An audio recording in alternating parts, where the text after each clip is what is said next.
నిన్న మన ముందుకు వచ్చినట్టుగా నేను మళ్ళీ వింటే నాకు అర్థమైంది ఇప్పుడే. ఆ? అది కేవలం సమాచారంగా మన మనసులో పొందుపరుచుకోవడమే కాకుండా ఆ వాక్య వెలుగులో మనం పరీక్షించుకోవడం కూడా చాలా ప్రాముఖ్యం. సమయాలను గుర్తెరుగుదాం, సమస్యను కూడా కొంచెం కళ్ళు తెరిచి చూద్దాం. ఏ మార్గం గుండా మనం ప్రయాణం చేస్తున్నామో అది కూడా పరీక్ష చేసుకుందాం. మూల్యం చెల్లించవలసి వస్తే ఎలాంటి మూల్యాన్ని మనం చెల్లిస్తున్నామనేది పరీక్ష చేసుకోవలసిన అవసరత ఎంతైనా ఉంది. సంతోషం. ఇప్పుడు సమయం 11:25 కావస్తూ ఉంది. ఖచ్చితంగా గంట పావు ఒక సెషన్ వింటాం. తర్వాత ఒక 5-10 నిమిషాలు టీ బ్రేక్ తీసుకుని మళ్ళీ మనం కూర్చుంటాం. నేను చెప్పినప్పుడు గంట పావు లోపుగా ముగించే ప్రయత్నం చేస్తాను. మీరు ఎక్కువ ఆసక్తి చూపిస్తే పెంచితే నా తప్పు కాదు, మీ కర్మ. కొంచెం టైం అయిపోతుంటే మొఖాలు కొంచెం సొరకాయ మొఖాల్లా పెట్టండి, అంటే కొంచెం వాలిపోయి నీ టైం అయిందిరా అన్నట్టుంటే నేను కూడా ముగిస్తాను.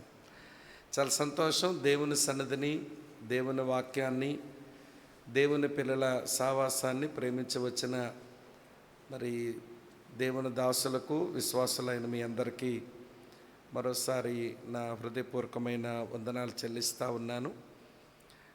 ఇక కాలయాపన లేకుండా నేరుగా మనం దేవుని వాక్యాన్ని చదువుకొని మనం కలిసి దాన్ని ధ్యానం చేస్తాం. రూతు గ్రంథం 1వ అధ్యాయం 6-13 వచనాలు మార్చి చదువుదాం. నేను ఒక వచనం చదువుతాను, మీరు ఒక వచనం చదవండి. వారికి ఆహారం ఇచ్చుటకు యెహోవా తన జనులను దర్శించెనని ఆమె మోయాబు దేశములో వినెను. గనుక మోయాబు దేశం విడిచి వెళ్ళుటకై ఆమెయు ఆమె కోడండ్రును ప్రయాణమైరి.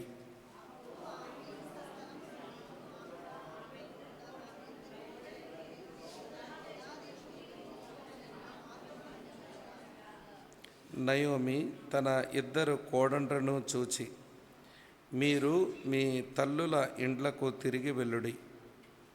చనిపోయిన వారి ఎడలను నా ఎడలను మీరు దయచూపినట్లు యెహోవా మీ ఎడల దయచూపునుగాక.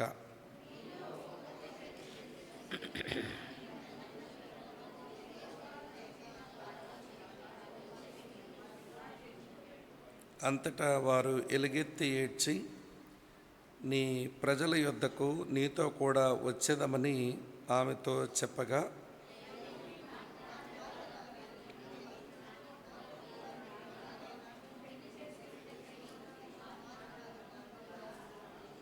నా కుమార్తెలారా తిరిగి వెళ్ళుడి.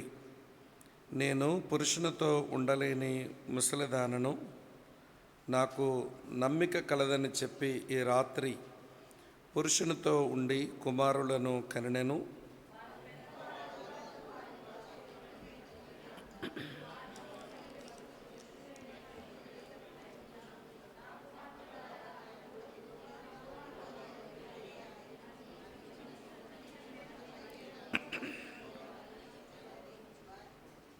ప్రేమగల తండ్రి, పరిశుద్ధుడైన దేవ, నీ ప్రియకుమారుడు మా ప్రభు అయిన యేసుక్రీస్తునందు మిమ్మలను మా హృదయపూర్వకంగా స్తుతించి ఆరాధించి పూజిస్తూ ఉన్నాం. స్థానిక సంఘంలో మీరు ఏర్పాటు చేసిన ఈ 3 దినాల మంచి కూడికలకై మీకు కృతజ్ఞతలు చెల్లిస్తూ, ఈ కూడికల్లో ఒక దినపు సాయంత్రం మా మీద నుంచి దొర్లింది, 2వ దినం పగటిపూట ప్రభువా మేము నీ పాదాల చెంతకు చేరి వచ్చాము. మేము గతించిన రాత్రి విన్న విషయాలు మరోమారు జ్ఞాపకం చేసుకొని ఈ పూట మీరు మాతో మాట్లాడదలిచిన నీ వాక్య సంగతుల నిమిత్తమై నీ పాదముల యొద్ద మేము కూర్చున్నాం. ప్రభువా, మీరు మాతో మాట్లాడదలిచిన సంగతులన్నీ మాట్లాడము, ఒప్పించండి, మమ్మల్ని సరిచేయండి. మెట్టుకు మీ ఉద్దేశాలు, మీ సంకల్పాల కొరకు మమ్మలను ఆయుత్తపరచండి. మరోసారి చేరి వచ్చిన మా సహోదర సహోదరులందరినీ పేరు పేరు వరుసన ఆశీర్వదించమని, ఈ సమయంలో మీరు మా మధ్య బహుగా హెచ్చింపబడాలని కోరుతూ నీ సహాయాన్ని అర్థిస్తూ యేసుక్రీస్తు నామంలోనే స్తోత్రాలు చెల్లించి అడిగి వేడుకొని ప్రార్థిస్తున్నాము తండ్రి. Amen, amen.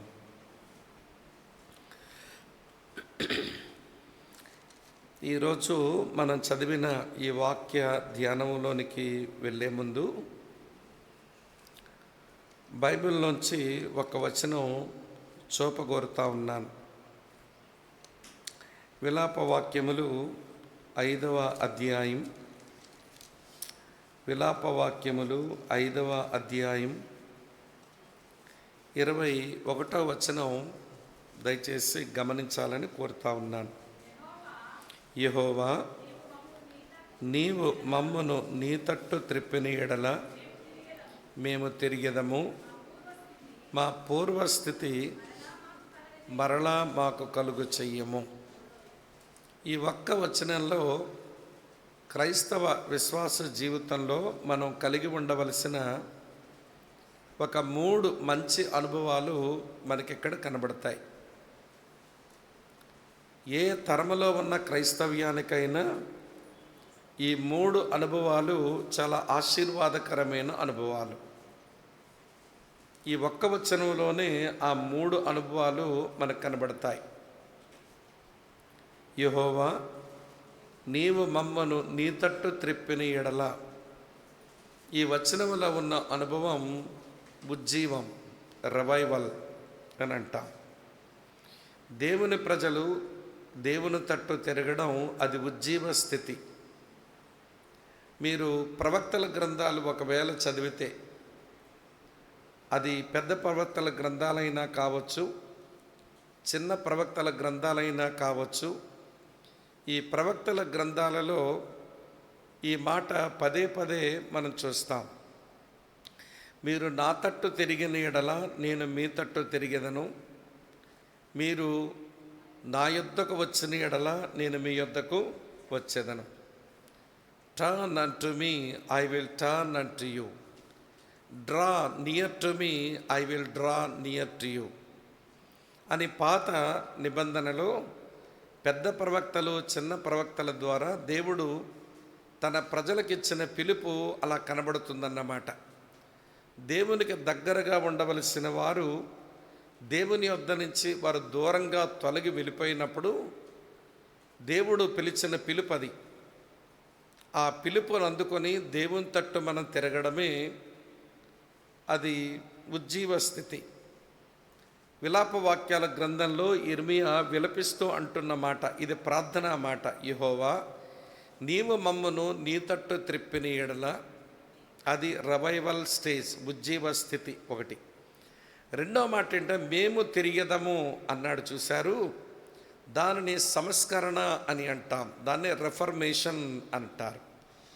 సంస్కరించుకోవడం అంటే ఏది ఉండాలో అది మన జీవితంలోనికి తెచ్చుకోవటం, ఏది ఉండకూడదో అది మన జీవితాల్లోంచి తొలగించుకోవటం.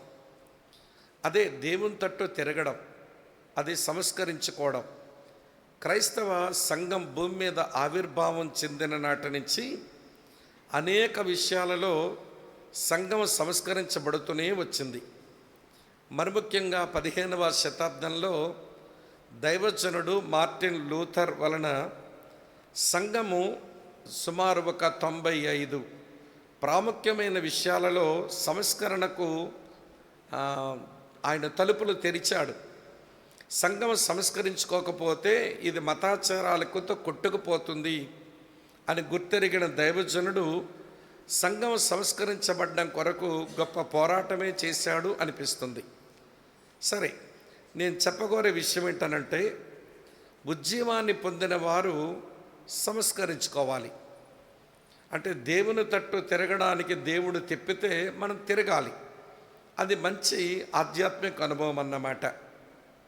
తర్వాత మళ్ళీ ఇర్మియా చివర్లు అంటాడు, మా పూర్వస్థితి మరలా మాకు దయచేయమన్నాడు. దీన్ని రెస్టోరేషన్ అంటాం, పునరుద్ధరణ అని అంటాం. దేవుని పిల్లలమైన మనం ఈ 3 అనుభవాల గుండా మనం ప్రయాణం చేయటం అది చాలా ఆశీర్వాదకరమైన అనుభవం. గుర్తుపెట్టుకోండి సులువుగా, రివైవల్, రిఫర్మేషన్, రెస్టోరేషన్. ఉజ్జీవము, సంస్కరణ, పునరుద్ధరణ. ఈ 3 ఒకదానితో ఒకటి చాలా గట్టి బంధంతో ఉన్న అనుభవాలు. మనం దేవుడు కోరుకునే స్థాయిలో మనం ఉండాలి అంటే, పునరుద్ధరించబడాలంటే పునరుద్ధరణకు ముందుండవలసింది సంస్కరణ. మనల్ని మనం సంస్కరించుకోవాలి అని అంటే అంతకు ముందుండవలసింది ఉజ్జీవం. మనం ఉజ్జీవించబడకుండా సంస్కరించుకోలేము, మన సంస్కరణ పొందకుండా మనం పునరుద్ధరించబడలేము. మోయాబుకు వెళ్ళిన ఈ కుటుంబం ఇప్పటికే చాలా విచారకరమైన మూల్యం చెల్లించుకుంది. చివరిలో రాత్రి చెప్పాను, ఆ కుటుంబంలో దేవుని యొక్క శిక్ష, చాస్టైజ్మెంట్ వచ్చింది. ఆ 2 పిల్లలు, ఒకడు జబ్బు పిల్లాడిగా, ఒకడు బలహీనమైన పిల్లవాడుగా పుట్టడమే దేవుని యొక్క దండన, శిక్ష. అది అక్కడ కూడా వారి విషయాన్ని గమనించి చక్కదిద్దుకోలేదు కనుక ఇప్పుడు ఆ ఇంటిలో ఏమి తలెత్తింది అంటే 3 మరణాలు వారు చూడవలసి వచ్చింది. 1 కొరింథీ 11:30లో పౌలు అందుకే చెప్పాడు, మీరు ఉండవలసినట్టుగా ఉండకపోతే దేవుడు మీలో కొంతమందిని బలహీనులుగాను, రోగగ్రస్తులుగాను, చివరికి నిద్రించేవారుగా చేస్తాడు అన్నాడు. ఒక మాటలో చెప్పాలంటే, మోయాబుకు వెళ్ళిన ఈ కుటుంబంలో 1 కొరింథీ 11:30 వచనం దేవుడు అభ్యాసం చేసి చూపించాడా అన్నట్టుగా ఉంటుంది. అయితే అలాంటి క్లిష్ట పరిస్థితుల్లోకి వెళ్ళిపోయిన కుటుంబాన్ని దేవుడు తన తట్టు తిప్పే ప్రయత్నం చేశాడు. మరి కుటుంబంలో మూలమైన వ్యక్తి, కీలకమైన వ్యక్తి తిరిగే ప్రయత్నం ఆమె చేసింది. తర్వాత వారు పూర్వస్థితికి వాళ్ళు రావటం అనేది మనం తర్వాత సందేశంలో మనం చూస్తాం. కనుక ఈ ప్రార్థన దేవుని పిల్లలు అప్పుడప్పుడు చేసుకోవాలి. ఈ ప్రార్థన, ప్రభువా నీవు మమ్మను నీ తట్టు త్రిప్పిన ఎడల మేము తిరిగెదము, మా పూర్వస్థితిని మరలా మాకు దయచేయము. ఇది మంచి అర్థవంతమైన ప్రార్థనగా ఉంటుంది అనే విషయం మీ మనసులో ఉంచుకొని, ఇప్పుడు దేవుడు ఈ కుటుంబాన్ని తన తట్టు త్రిప్పడానికి ఆయన వంతు ప్రయత్నం ఆయన చేస్తున్నాడు. మరి తిరిగే ప్రయత్నం ఆ ఇంటి యజమానురాలు ముసలామె, ఆమె కూడా చేస్తున్నది. తర్వాత వాళ్ళ పూర్వస్థితిలోనికి రావటం మనం 22వ వచనం లోపుగా మధ్యాహ్నం ఆ సంగతిని మనం అధ్యయనం చేస్తాం. సరే, ఈ పూట మనం ఆలోచించాల్సింది ఏంటనంటే, దేవుని యొద్దకు మరలుట, రిటర్నింగ్ టు గాడ్. నిన్నేమో దేవుని యొద్ద నుంచి వెడలిపోవడాన్ని చూసాము, ఇప్పుడు దేవుని తట్టు తిరిగి రావడాన్ని మనం చూస్తాం. కనుక ఈ విషయాన్ని మీ మనసులో ఉంచుకొని ఇప్పుడు మనం చదివిన వాక్య భాగంలోనికి మనం తొంగి చూద్దాం. మొట్టమొదట ఒక విషయం మీతో చెప్పాలని ఆశపడతా ఉన్నాను. అదేమిటంటే, రూతు గ్రంథంలో మనము నమ్మిన దేవుడు, నయోమి, రూతు వారు ప్రేమిస్తూ నమ్ముకున్నటువంటి ఆ దేవుని గూర్చిన కొన్ని ప్రత్యక్షతలు మనకు ఇప్పుడే తెలిస్తే తర్వాత మనం ధ్యానం చేస్తున్నప్పుడు చాలా సులువుగా ఉంటుందన్నమాట. రూతు గ్రంథంలో దేవుని యొక్క ప్రత్యక్షతలు మనకి కొన్ని రకాలుగా మనకు కనబడతాయి. నేను వరుసగా చూపిస్తాను చూడండి. 1వ అధ్యాయం 8వ వచనంలో ఇలా ఉంది, నయోమి తన 2 కోడళ్లను చూచి, మీరు మీ తల్లుల ఇండ్లకు తిరిగి వెళ్ళండి, చనిపోయిన వారి ఎడలను నా ఎడలను మీరు దయచూపునట్లు యెహోవా మీ ఎడల చెప్పండి దయచూపును. 6వ వచనంలో కూడా యెహోవా తన జనులను దర్శించను అని మనం చూస్తాం. 13వ వచనంలో కూడా యెహోవా నాకు విరోధమాయిన చదువుతాం. మళ్ళీ 21వ వచనంలో యెహోవా అనే మాట 2 మార్లు చూస్తాం. మళ్ళీ 17వ వచనంలో కూడా యెహోవా నాకు ఎంతైనా కీడు చెయ్యునుగాకని చివరిలో చూస్తాం. మెట్టుకు రూతు గ్రంథంలో దేవుని యొక్క ప్రత్యక్షతల్లో ఒక ప్రత్యక్షత యెహోవా. యెహోవా అనే పేరు మనం పలుకుతాం కదా, ఇది దేవుని యొక్క అతి పరిశుద్ధమైన నామం, గాడ్స్ సాక్రెడ్ నేమ్ అని అంటారు. మనం ఎట్లా పడితే అట్లా యెహోవాని మనం పలికేస్తాం, కానీ యూదులు ఒకవేళ ఈ మాట పలకవలసి వస్తే వాళ్ళు పలకడానికి కొంచెం ఆలోచిస్తారు. యెహోవా అనే పదం రాయవలసి వస్తే శాస్త్రులు ఆ పదం రాయడానికి కూడా కొంచెం తటపటాయిస్తారు. వారు స్నానం చేసి వారి కలములో ఉన్న సిరాను తొలగించి కొత్త సిరాను మళ్ళీ అందులో వేసి అప్పుడు యెహోవా అనే పదం రాయడానికి పూనుకుంటారట. యెహోవా అనే పదం పలకాలంటే కొంచెం నిదానించి ఆలోచించమని పలుకుతారు. అందుకే దేవుని అతి పరిశుద్ధ నామం అన్నారు. ఇప్పుడు చెప్తాను వినండి. ఇంతగా యెహోవా యెహోవా యెహోవా అంటున్నాం కదా, మరి యెహోవా అనే మాటకు ఏమి అర్థం? ఈ బైబిల్లో యెహోవాగా ఈ దేవుడు తను తాను ప్రత్యక్షపరుచుకోగా, ముఖ్యంగా రూతు గ్రంథంలో తాను యెహోవాగా తను తాను ప్రత్యక్షపరుచుకోగా జ్ఞాపకం చేస్తాను వినండి. ఏమని ఆయన గురించి మనం అర్థం చేసుకోవాలి చెప్తాను వినండి ప్రియులారా. యెహోవా అనగా ముందు అర్థం చేసుకోవలసిన విషయం, ఆయన స్వయంభవుడు, ఆయన సెల్ఫ్ ఎగ్జిస్టెన్స్ కలిగినటువంటి వాడు. ఆయన ఉనికికి ఎవరో కారణం కాదు. ఆయన ఎవరితో సృష్టించబడిన వాడు కాదు, లేక ఎవరికో పుట్టినవాడు అసలు కానే కాదు. ఆయన స్వయంభవుడంగా తన ఉనికికి తానే కారణం. ఆయన ఉనికికి మరి ఎవరో కారణం కాదు, ఒక అర్థం. రెండవ అర్థం చెప్తాను వినండి. యెహోవా అనగా రెండవ అర్థం ఆయన నిత్యుడు, ఎటర్నల్ వన్ అని అర్థం. అంటే నిన్న నేడు నిరంతరము ఆయన ఏకరీతిగా ఉన్నటువంటి వాడు. ఆయన నిత్యుడు, ఆయన ఎల్లకాలము ఒకేలా ఉండేవాడు. ఇదొక అర్థం వస్తుంది. తర్వాత యెహోవా అనే మాటకు మూడో అర్థం ఏంటనంటే ఆయన పరిశుద్ధుడైన దేవుడు, ఆయన హోలీ వన్. యెహోవా అనైన నేను పరిశుద్ధుని గనక మీరును పరిశుద్ధులుగా ఉండాలని కోరుతున్నాను అని లేవీకాండం 19వ అధ్యాయం 2వ వచనంలో తాను ప్రస్తావించడాన్ని మనం చూస్తాం. మరి రూతు గ్రంథంలో ఇలా తను సాక్షాత్కరించడానికి కారణమేంటి అని ఒకవేళ ఆలోచిస్తే, అమ్మ వింటున్నారా, నేను స్వయంభవుడను, నేను నిన్న నేడు నిరంతరము ఏకరీతిగా ఉన్నవాడను, తర్వాత నేను పరిశుద్ధుడను. ఇప్పుడు నయోమి ఇంట్లో జరిగిన సంఘటనలన్నిటి కూడా ఆయన వినండి ప్రియులారా, సూటబుల్ వన్, ఆయన సరిపోయినటువంటి వానుగా ఆయన మనం చూస్తాం. మీరు బెత్లెహేమును విడిచిపెట్టి మీరు మోయాబుకు మీరు వెళ్ళారు, కానీ నేను ఎప్పుడూ నాకు నేనుగా ఉనికి కలిగి ఉన్నవాడను, ఇంకా మీ కొరకు నేను ఉన్నాను. ఇంకా నిన్న నేడు నిరంతరము ఏకరీతిగా ఉన్నవాడను. ఆ రోజున మీ ఎడల ఎట్లున్నానో మీరు నన్ను విడిచిపెట్టి వెళ్ళిపోయి అవిధేయులైనా కూడా ఇప్పటికీ మీ ఎడల నేను అట్లనే ఉన్నాను. అలాగే నేను పరిశుద్ధుని గనక మిమ్మల్ని దండించకుండా మానలేక మీ ఇంటిలో 2 పిల్లల్ని నేను పుట్టించినప్పుడే అది నా దండన, నా పరిశుద్ధతను బట్టి నేను ఇచ్చిన పనిష్మెంట్. అయినా మీరు చక్కబెట్టుకోలేదు గనక చివరికి మీ ఇంటిలో 3 మరణాలు మీరు చవి చూడవలసి వచ్చింది. కాబట్టి అది నా యొక్క దండన కారణం, నేను పరిశుద్ధుని గనక. దేవుని పరిశుద్ధత పాపాన్ని ఉపేక్షించలేదు. దేవుని పరిశుద్ధత పాపాన్ని చూచి చూడనట్టుగా ఉండలేదు. అందుకని పాపానికి శిక్ష వేస్తుంది దేవుని పరిశుద్ధత. కనుక యెహోవాగా ఆయన ఈ పుస్తకంలో ఆయన ప్రత్యక్షపరచుకోవడం వెనుక ఆయన స్వయంభవుడు, ఆయన నిత్యుడు, ఆయన పరిశుద్ధుడు. ఇదొక అర్థమైతే, రెండో విషయం చెప్తాను వినండి.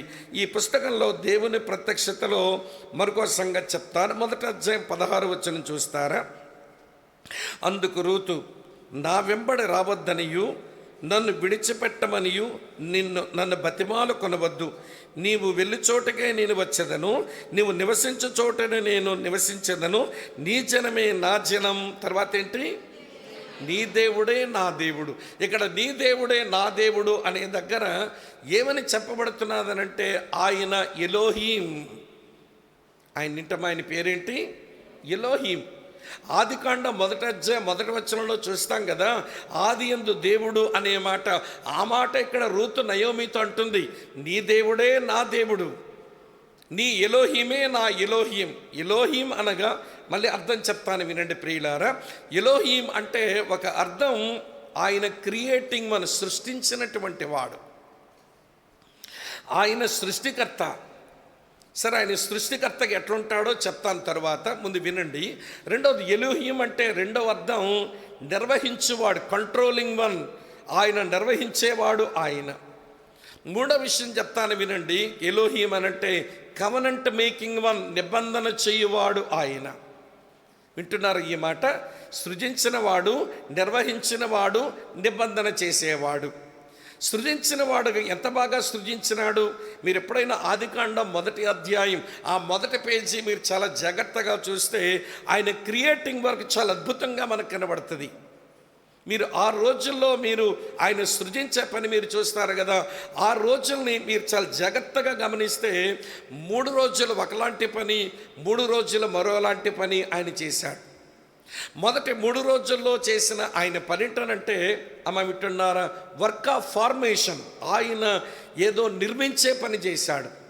తర్వాత 3 రోజుల్లో ఆయన చేసిన పని ఏంటంటే వర్క్ ఆఫ్ ఫిల్లింగ్, ఆయన నింపే పని చేశాడు.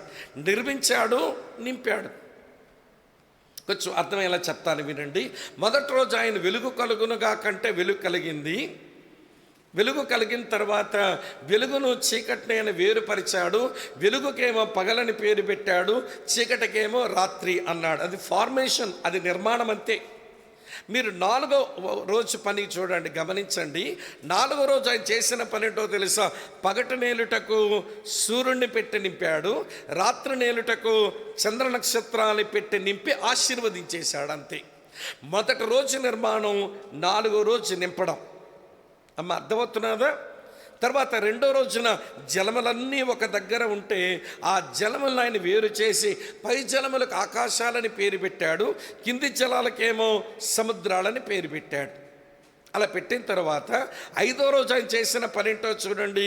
పై జలముల్లో పక్షుల్ని పెట్టి నింపేశాడు. అదే 5వ రోజున క్రింది జలములు సముద్రాల్లో చేపలను పెట్టి నింపేశాడు.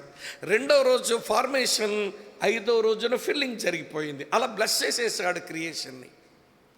3వ రోజున జలముల్లో ఆరుండేల కనబడునుగాకని చెప్పి దాన్ని బయటకు తీసి భూమి అన్నాడు. తర్వాత 6వ రోజున ఈ భూమి మీద పశువులు పెట్టాడు, ఈ భూమి మీద మనుషులు పెట్టాడు, నింపేశాడు. కనుక 3వ రోజున నిర్మించాడు, 6వ రోజు నింపాడు.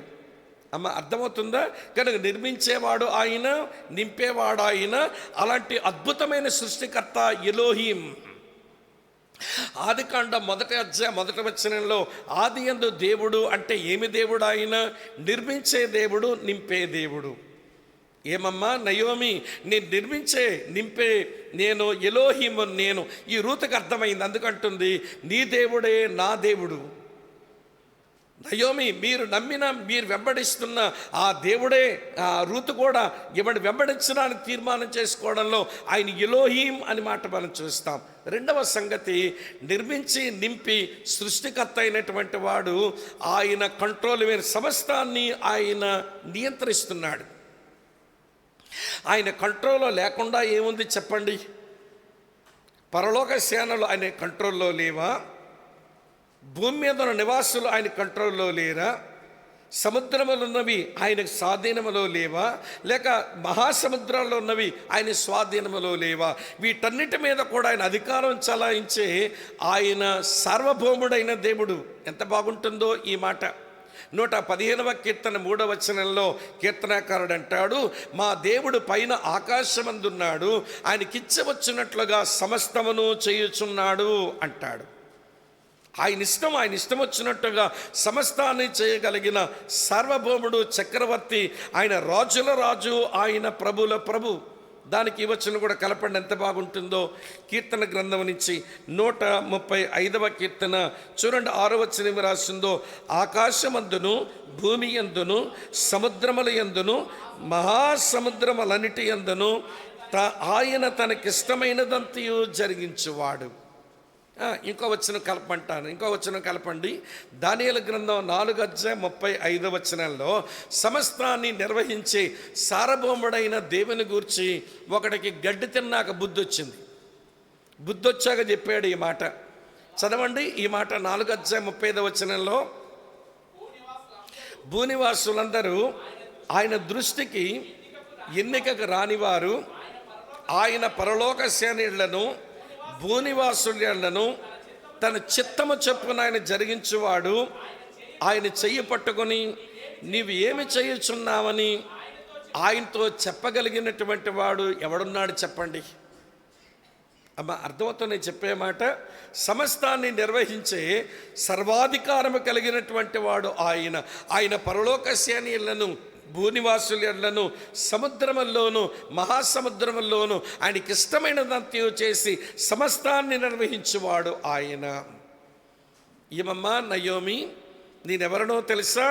నేను ఎలోహీం, నేను సృష్టించువాడను, నేను నిర్వహించువాడను. అలాగనే వినండి ప్రియులారా, ఆయన మూడో మాట మీతో చెప్పాను, ఆయన నిబంధన చేసేవాడు, నిబంధన నిలబెట్టుకునేవాడు. Covenant making one and covenant keeping one. అసలు మోయాబ్ వరకు వెళ్ళిపోయిన తర్వాత ఎక్కడేమో భయంకరమైన కరువు సంభవిస్తే ఇప్పుడు బెత్లెహేములో ఉన్నటువంటి వారిని ఆయన దర్శించడానికి దిగి రావటంలో ఏముందండి వీళ్ళ దగ్గర మంచి, మళ్ళీ వీళ్ళ కొరకు ఏదో చేయాల్సిన పని ఏమొచ్చింది ఆయనకు? నిబంధన చేశాడండి. ఆ నిబంధన నిలబడి వీళ్ళ మధ్య ఏమున్నాయో రాత్రే మీతో చెప్పాను.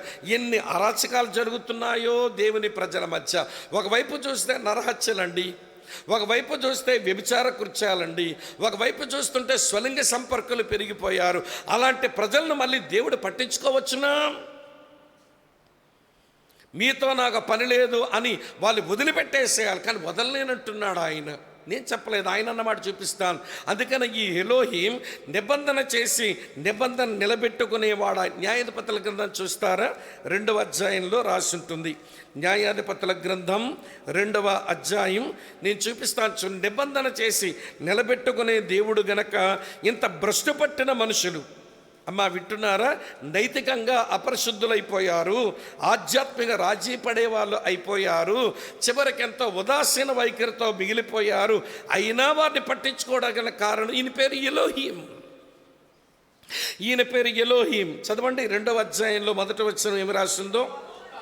యెహోవా దూత గిల్గాల నుంచి బయలుదేరి బోకేమునకు వచ్చి ఎలాగో సెలవిచ్చాను, నేను మిమ్మల్ని ఐగుప్తులోంచి రప్పించి మీ పితరులకు ప్రయాణం చేసిన దేశం మిమ్మల్ని చేర్చి నీతో చేసిన నిబంధన నేను ఎన్నడను మీరను. అసలు మీ బ్రతికిన బ్రతుకి ఎప్పుడో మిమ్మల్ని లైన్ చేసి పడేసేయాలి. ఈ వచనానికి మలాకి 3:6 కలపండి, ఎంత బాగుంటుందో. ఇప్పుడు మనం చదివిన ఈ వచనానికి మలాకి 3:6 కలిపి చదవండి, ఎంత బాగుంటుందో. యెహోవానైన నేను మార్పు లేని వాడను గనక యాకోబు సంతతి వారైన మీరు ఇంకా ఎప్పుడో లయమైపోవాలి. మీరు బ్రతికిన బ్రతుకు ఎప్పుడో నేను మిమ్మల్ని లైన్ చేయాలి, కానీ ఇంకా మీరు బ్రతికి బట్టగట్టి ఉనికెందుకు కలిగి ఉన్నారు? ఈ గ్లోబ్ మీద ఇశ్రాయేలీలు అనేటువంటి పేరుతో ఇంకెందుకు బ్రతుకున్నారంటే అది మీ దగ్గర ఏదో మంచి ఉందనే కాదు, అది నా స్వభావం. నేను మార్పు లేని వాడిని గనక మీ పితరుడైన అబ్రాహాము, ఇస్సాకు, యాకోబులతో నిబంధన చేశాను గనక మీరు ఇంకా బ్రతికు. నా పేరు ఎలోహీం. అమ్మా వింటున్నారా మీరంతా? ఈ పుస్తకంలో వింటున్నారా? యెహోవాగాను, 2వ మాట ఎలోహీముగాను ఆయన ప్రత్యక్షతలు ఇచ్చుకోవడంలోనే, ఆ మాటలు గ్రంథస్థం చేయటంలోనే చాలా ప్రాముఖ్యమైన సంగతులు మనం అధ్యయనం చేయొచ్చు. ఇంకెక్కువ వివరిస్తే మనం చదివిన వచనాల దగ్గర రాలేం, అందుకే ఎక్కువ వివరించడం లేదు, గుర్తుపెట్టుకోండి అంతే. యెహోవా అంటే ఏంటో చెప్పాను, చెప్పండి. ఎలోహీం అంటే ఏంటో చెప్పాను. ఈ పుస్తకంలో మరొక మాట చూద్దాం రండి. రూతు గ్రంథం 1వ అధ్యాయం 21వ వచనం చదువుతున్నాను. నేను సమృద్ధి గల దాననై వెళ్ళి తిని యెహోవా నన్ను రిక్తురాలుగా తిరిగి రాజేశాను. మీరు నన్ను నయోమి అని పిలవనేలా యెహోవా నా మీద విరుద్ధముగా సాక్ష్యం పలికెను. సర్వశక్తుడు నన్ను ఏం చేశాను? బాధపరిచెను అని వారితో చెప్పాను. ఈ వచనంలో ఇవ్వబడిన మరొక పేరు సర్వశక్తుడు. దీన్ని ఎల్ షద్దాయ్ అని అంటాం. ఎల్ షద్దాయ్ అని అంటాం. అమ్మ వింటున్నారా ఈ మాట? హెబ్రీ భాషలో ఎల్ షద్దాయ్, ఇంగ్లీషులో ఆల్మైటీ, తెలుగులో సర్వశక్తుడు అన్నాం. సర్వశక్తునుగా ఈ పుస్తకంలో ఆయన సాక్షాత్కరించుకోవడం వెనుక కొన్ని గంభీరమైన కారణాలు ఉన్నాయి. సర్వశక్తుడు అనే మాటకు మొదటి అర్థం ఏంటనంటే సఫిషియంట్ వన్, సరిపోయినవాడు ఆయన. ఏమమ్మా కరువు వచ్చినా ఆ బెత్లెహేము పురములో నేను సరిపోయిన వాడిని కానా, మిమ్మల్ని పోషించడానికి నన్ను వదిలిపెట్టుకొని మీరు పోయారు మోయాబుకు? నేను సర్వశక్తుడును. ఒక మాట, సర్వశక్తుడు అనే మాటకు రెండవ అర్థం షెల్టరింగ్ వన్, నీడనిచ్చేవాడు. అందుకే 91వ కీర్తన మొదటి వచనంలో ఇలా చదువుతాం కదా, ఏమని చదువుతాం? మహోన్నతుని చాటున నివసించువాడే సర్వశక్తుని నీడను విశ్రమించేవాడు. ఏమమ్మా నయోమి, ఈ బెత్లెహేము పురములో నేను మీకు నీడనిచ్చేవాడనే కాదా, నా నీడను వదిలిపెట్టి మీరు మోయాబు నీడ కిందగా పోయారే? నేను నీడనిచ్చేవాడిని కానా నేను? మూడో మాట, ఎల్షద్దాయ్ అనే మాటకు మరొక తాత్పర్యం ఏంటంటే సస్టైనింగ్ వన్, ఆయన పోషకుడండి. ఆయన పోషించువాడు. ఏమమ్మా నయోమి, మీకు కరువు వచ్చినా కూడా నా ప్రజలైన మిమ్మల్ని పస్తులతో నేను పడుకోబెడతానా? నేను పోషించేవాడిని కాను. నువ్వు ఆ విషయాన్ని విస్మరించి నువ్వేం మోయాబు రొట్టె దొరుకుతుందని నీ పెనిమిడితో కూడా పోయావు. నేను సర్వశక్తిమంతుడును. ఆమె అర్థమవుతుందా? ఎలోహీం, దానికంటే ముందు యెహోవా, దాని తర్వాత చెప్పండి ఎల్షద్దాయ్. ఇట్లా దేవుని యొక్క ప్రత్యక్షతలు ఈ పుస్తకంలో చాలా అద్భుతంగా మనకు కనబడతాయి. ఆయన ప్రత్యక్షత వెనకాల ఒక గంభీరమైన తాత్పర్యం ఉంది, దాని వెనకాల గంభీరమైన ఆలోచనలే ఉన్నాయి అన్నట్టుగా ఈ పుస్తకంలో ప్రభు మనకు తారసపడతాడు. సరే, అటువంటి ఆయన ప్రత్యక్షతలు కలిగిన ఈ పుస్తకంలోంచి ఈరోజు మనం చదువుకున్న 6వ వచనం నుంచి వింటున్నారు 13వ వచనం వరకు 3 సంగతులు చెప్పే ప్రయత్నం చేస్తాను. 3 విషయాలు చెప్తాను. అమ్మ వింటున్నారా? మొదటి విషయం ఏం చెప్పాలనుకుంటున్నాను అని అంటే వినండి చాలా జాగ్రత్తగా ప్రియమైన స్నేహితులారా. కృపా దర్శనం, ఏ గ్రేసియస్ విజిటేషన్. ఏమండి, కృపతో కూడిన దర్శనం, అదేంటో నేను చెప్తాను వినండి. తర్వాత రెండవ సంగతి ఏంటనంటే కలవరముతో కూడిన ప్రకటనలు, డౌట్ఫుల్ ప్రజెంటేషన్స్. ఏమండి, కలవరముతో కూడిన కొన్ని ప్రకటనలు, ప్రొక్లమేషన్ ఆర్ ప్రజెంటేషన్ ఏదని అనుకోండి. మూడవది మనకి ఏం కనబడుతుందనంటే ఒక కఠినమైనటువంటి పరీక్ష మనం ఈ భాగంలో మనం చూస్తాం. ఇదేంటనంటే రైగోరియస్ ఎగ్జామినేషన్. ఒకటి ఈ పోర్షన్లో మన కఠినమైనటువంటి పరీక్ష ఏమండి మనం చదివిన భాగంలో కనబడుతుంది.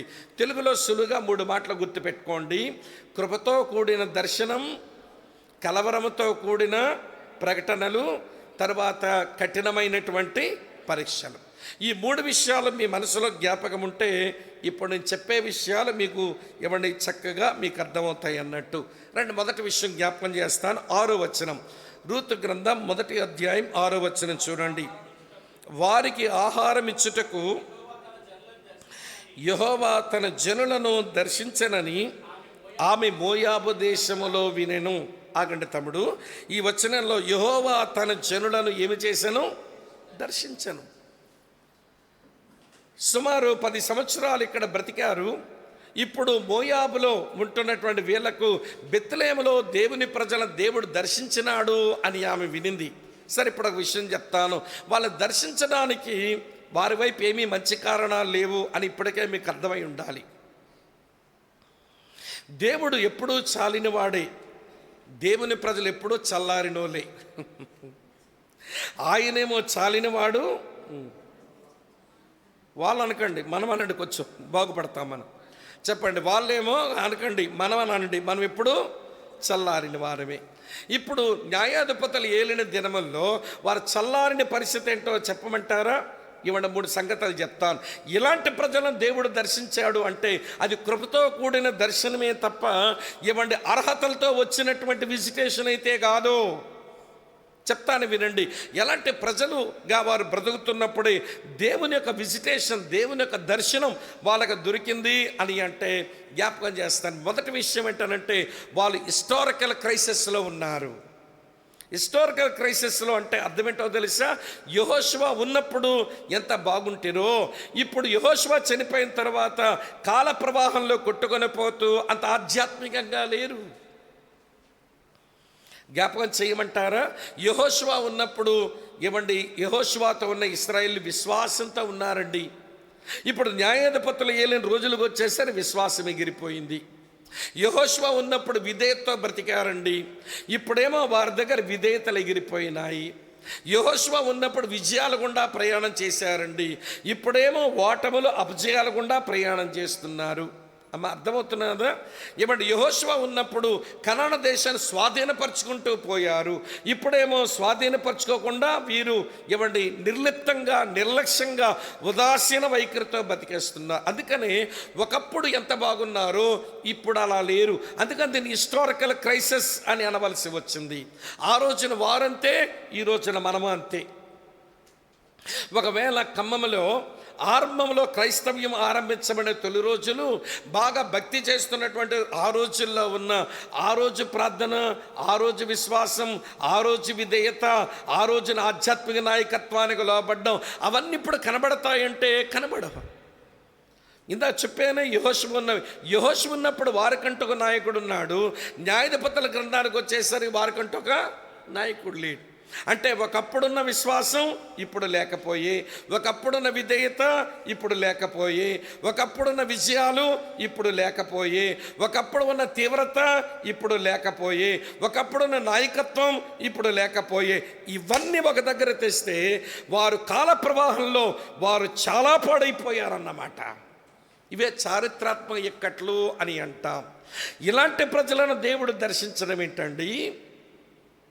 ఇంకా చెప్తాను వినండి. రెండో సంగతి ఏంటో తెలుసా? నీవండి వీళ్ళ దగ్గర కనబడేది మోరల్ ఖయాస్, నైతిక శూన్యత కనబడుతుంది. నైతికంగా కంప్లీట్గా శూన్యమైపోయారు వాళ్ళు. అవి నేను రాత్రి కొన్ని చెప్పాను కాబట్టి నేను వివరించడం లేదు, ఇది మీ మనసులో పెట్టుకోండి. మూడవ సంగతి మీతో చెప్పన, వీళ్ళు స్పిరిచువల్ కాంప్రమైజర్స్ అయిపోయారు. ఆధ్యాత్మిక రాజీ పడే మనుషులు అయిపోయారండి వీళ్ళు. అమ్మ, వింటున్నారా? మళ్ళీ చెప్తాను. ఇవాటి కథ టైటిల్స్ మార్చని చెబితే విషయం మీ మనసులో ఉంటుందని చెబుతున్నాను అన్నమాట. హిస్టారికల్ క్రైసిస్లో ఉన్నారు, మోరల్ ఖయాస్లో ఉన్నారు, స్పిరిచువల్ కాంప్రమైజర్స్ అయిపోయారు. ఇట్లా ఎందుకు అయిపోయారు ఈ దేవుని ప్రజలు? ఈ 320 సంవత్సరాల కాలం ఎందుకు ఇట్లా తయారయ్యారంటే మొదటి కారణం చెప్తాను వినండి. They failed to conquer the land. దేశమును స్వాధీనపరచుకోవడంలో విఫలమైపోయి ఇట్లా తయారయ్యారు. ఒకటి. రెండవది ఏంటో చెప్పనా?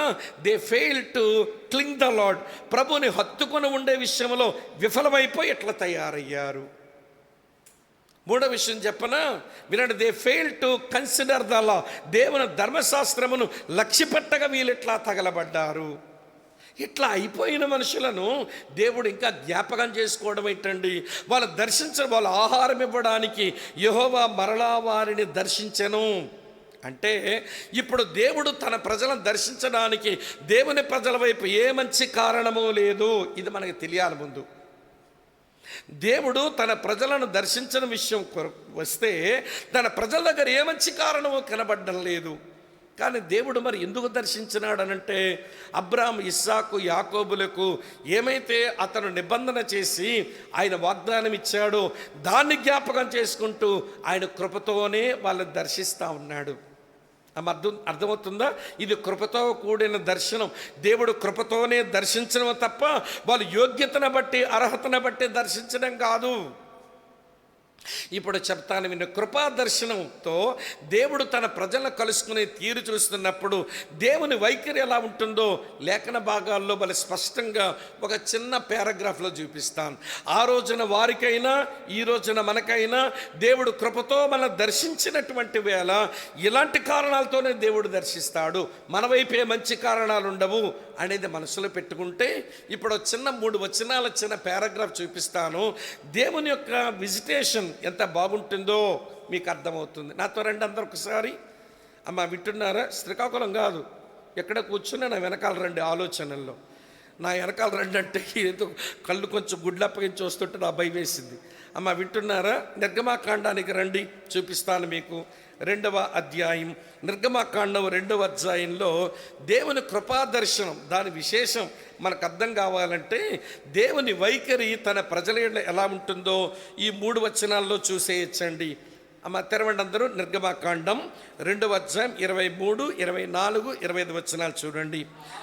అలాగున అనేక దినములు జరిగిన మీదట ఐగుప్తు రాజు చనిపోయాను, ఇశ్రాయేలీయులు తాము చేయుచున్న వెట్టి పనులను బట్టి నిట్టూర్పులు విడుచుచు మొర్రపెట్టుచుండగా, తమ వెట్టి పనులను బట్టి వారు పెట్టిన మొరను దేవుని యొద్దకు చేరెను.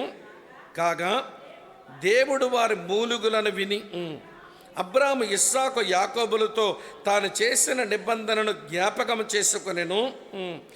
దేవుడు ఇశ్రాయేలును చూచెను, దేవుడు వారి యందు లక్ష్యముంచెను. దీనికి 3వ అధ్యాయం 7వ వచనం కూడా కలపండి, ఇప్పుడు చెప్పేస్తాను విషయం. మరియు యెహోవా ఇట్లనెను, నేను ఐగుప్తులోనున్న నా ప్రజల బాధను నిశ్చయముగా చూచితిని. పనులలో తమను కష్టపెట్టుచున్న వారిని పెట్టి వారు పెట్టిన మొరను వింటిని. వారి దుఃఖములు నాకు తెలిసేయున్నవి. ఇప్పుడు ఈ 4 వచనాలు ఒక దగ్గర తెచ్చి పెడితే, ఇవ్వండి, కృపతో దర్శించే దేవుడు, ఇవ్వండి, మనుషుల వైపు నుంచి ఏ మంచి కారణాలు లేకపోయినా తన ప్రేమను బట్టి, తన స్వభావంలో కృప ఉంది గనక కృపతోనే కలుసుకుంటాడు. ఇప్పుడు చూడండి, వీరిని కలుసుకోవడానికి గల కారణాలు ఏంటో నేను జ్ఞాపకం చేస్తాను. వారు పడుతున్న బాధను ఆయన చూచాడట. వారు పడుతున్న బాధను ఆయన చూశాట. తర్వాత వారు పెట్టిన మొరను విన్నట్ట.